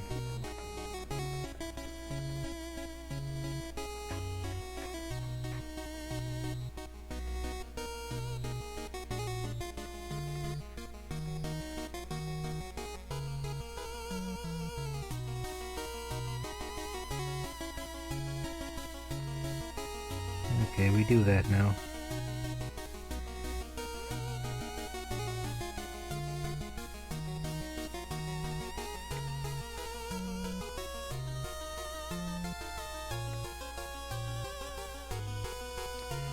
Now I feel like I gotta do that for the entire way now. I pretty much whipped myself into a corner with that. I'm like, what about this thing now?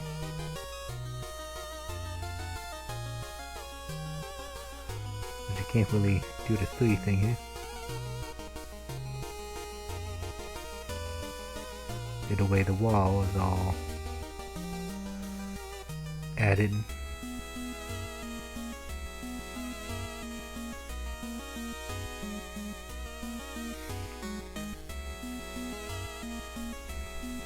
Just make it for that section.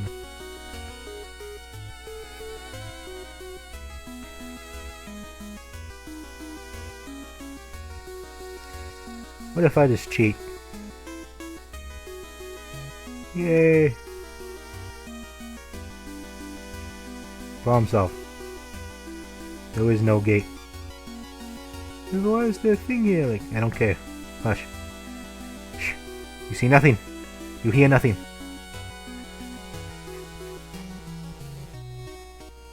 Okay, if we do that, then let's fix this.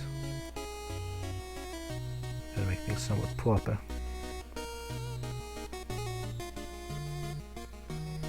And we gotta end it over again. A 1, and a 2, and a 3, and a 4. Yay. No, you're like, yeah, it's off by 1. Wait. Like, do I really care? I mean, I could adjust it forward. We're gonna do all this crap again. Oh boy. Let's do it. 1 tree, 2 tree, 3 tree. Pow. Wait. Pow. Pow.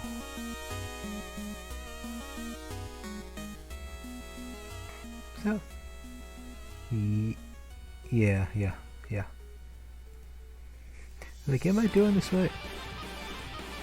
I don't remember.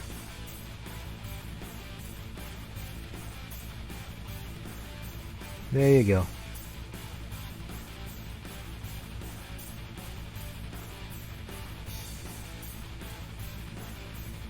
Now we have to add the thing again with a touch of magic.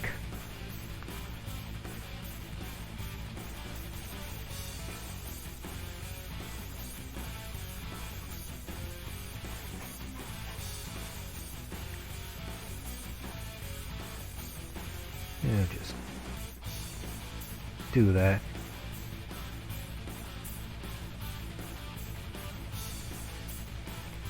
Then I get the other part of the wall again.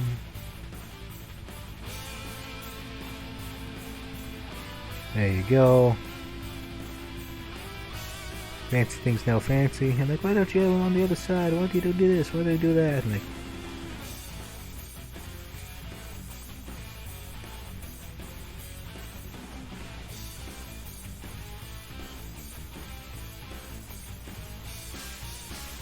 they just carry the tree motif all the way down. And I'm going, how about no? That's enough.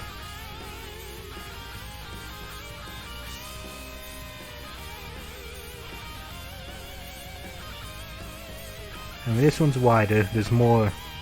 You see the 2 lanes. No, 2 lane, 1 lane. This is 1 lane because it uses the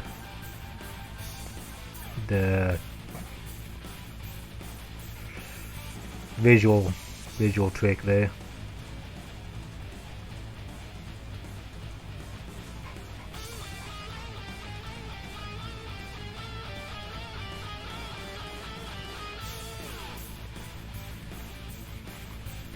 Got some random things here and there.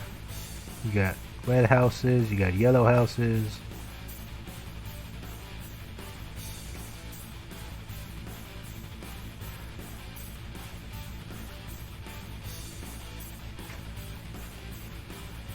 Did we make an improvement? I have no idea. Well, this one's like half city, half thing. It has a palace, which is supposed to be like a mansion. I don't have a mansion in this particular layout. I mean, I can add one. Then I gotta change everything, and I don't feel like doing that at the moment. And I can add a mansion where these blue houses are.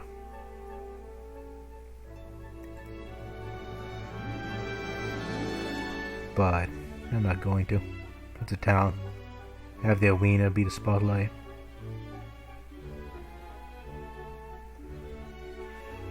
Because if I had the mansion there, Means I'm going to take up a couple tiles and there's going to be extra tiles on the sides, which I have no idea what to do with.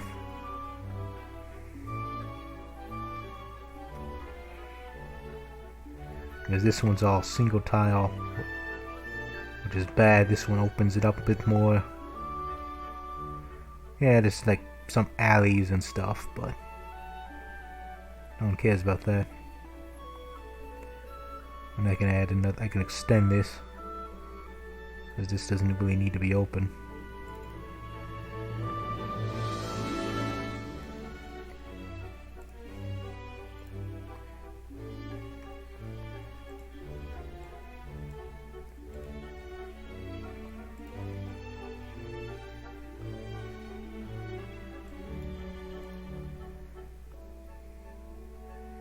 Like so, then we have to fix these. Gotta fix that wall again. Just keep changing everything. Like so. It is beautiful, no? Okay. No, just 2 trees. Stop complaining.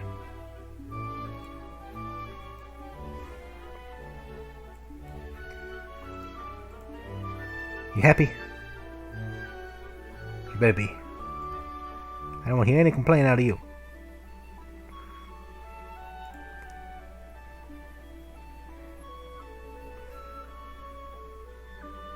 And I don't have anything. I should move this up. So, fix all these again.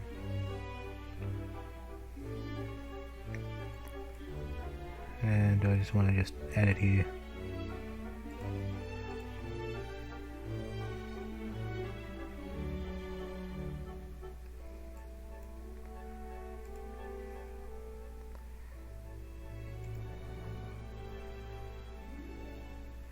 No, it's good. I'm cheating.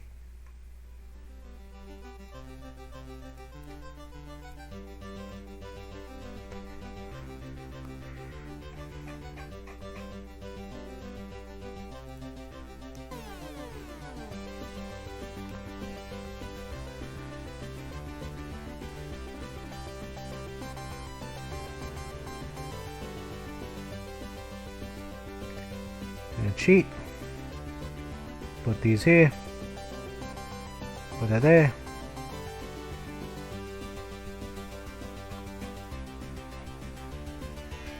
Put an end tile there.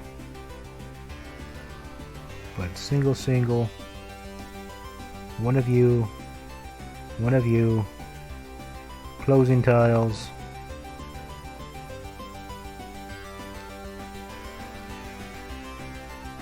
There.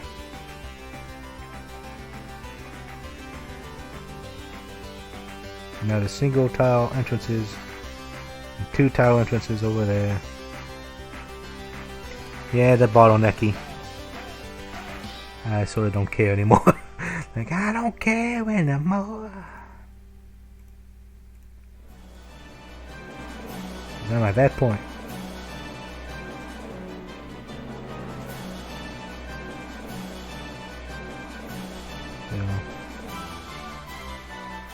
So a single tile walkway of doom.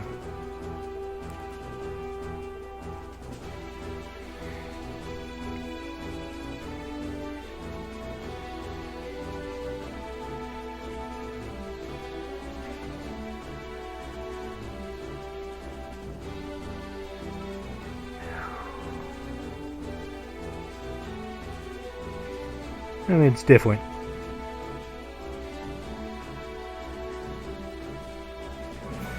So, this is what, another course of 2 hours? A 2-hour mark? 2 hours ago, I started making a map. And I got absolutely nowhere. These are the 2 maps in question. This is the old village map, which, you know, it sort of, again, it looks nice. You have the nice outer blend, so like invasion coming in. You have the village itself, Problem is, villages do choke pointy. Even though it does showcase flyers being a fly over the villages. I don't know, it just don't look right. This one takes more inspirations from the Fire Emblem 8 map, which is the main thing I wanted to pull off. And basically you'd sort of see the influences. You can almost say it's pretty much the same map, but instead of being a vertical map, it's a horizontal map. Instead of in the Colosseum, sort of where the boss is at. Instead of being like the trees behind the Colosseum. But it's something. It's something, alright.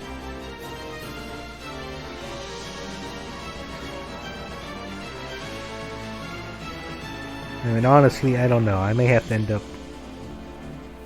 I don't know if I'll be able to make this work.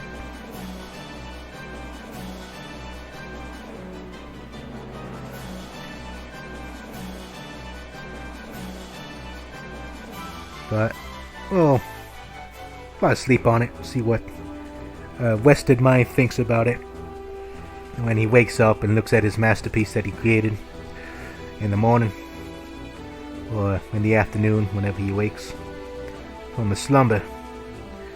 But I think that's it for today. Well, for this stream anyways. About 4 hours worth of streaming. We got our introduction chapter done, which is chapter 1. The map design's finished. And we got some units on the map, which is really good. I also showcased for like 30 minutes at the start the original old introductions map, which I scrapping, and I showcased a little bit of the prototype demo to get more of a taste on what I wanted to do with the new chapter 1. And that was like the first 2 hours, and the second 2 hours I made this. Yeah.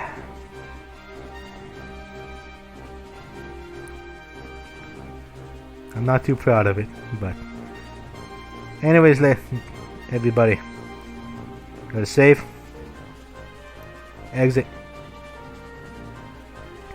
and once again, here's everything behind the scenes. Ooh, Streamlabs.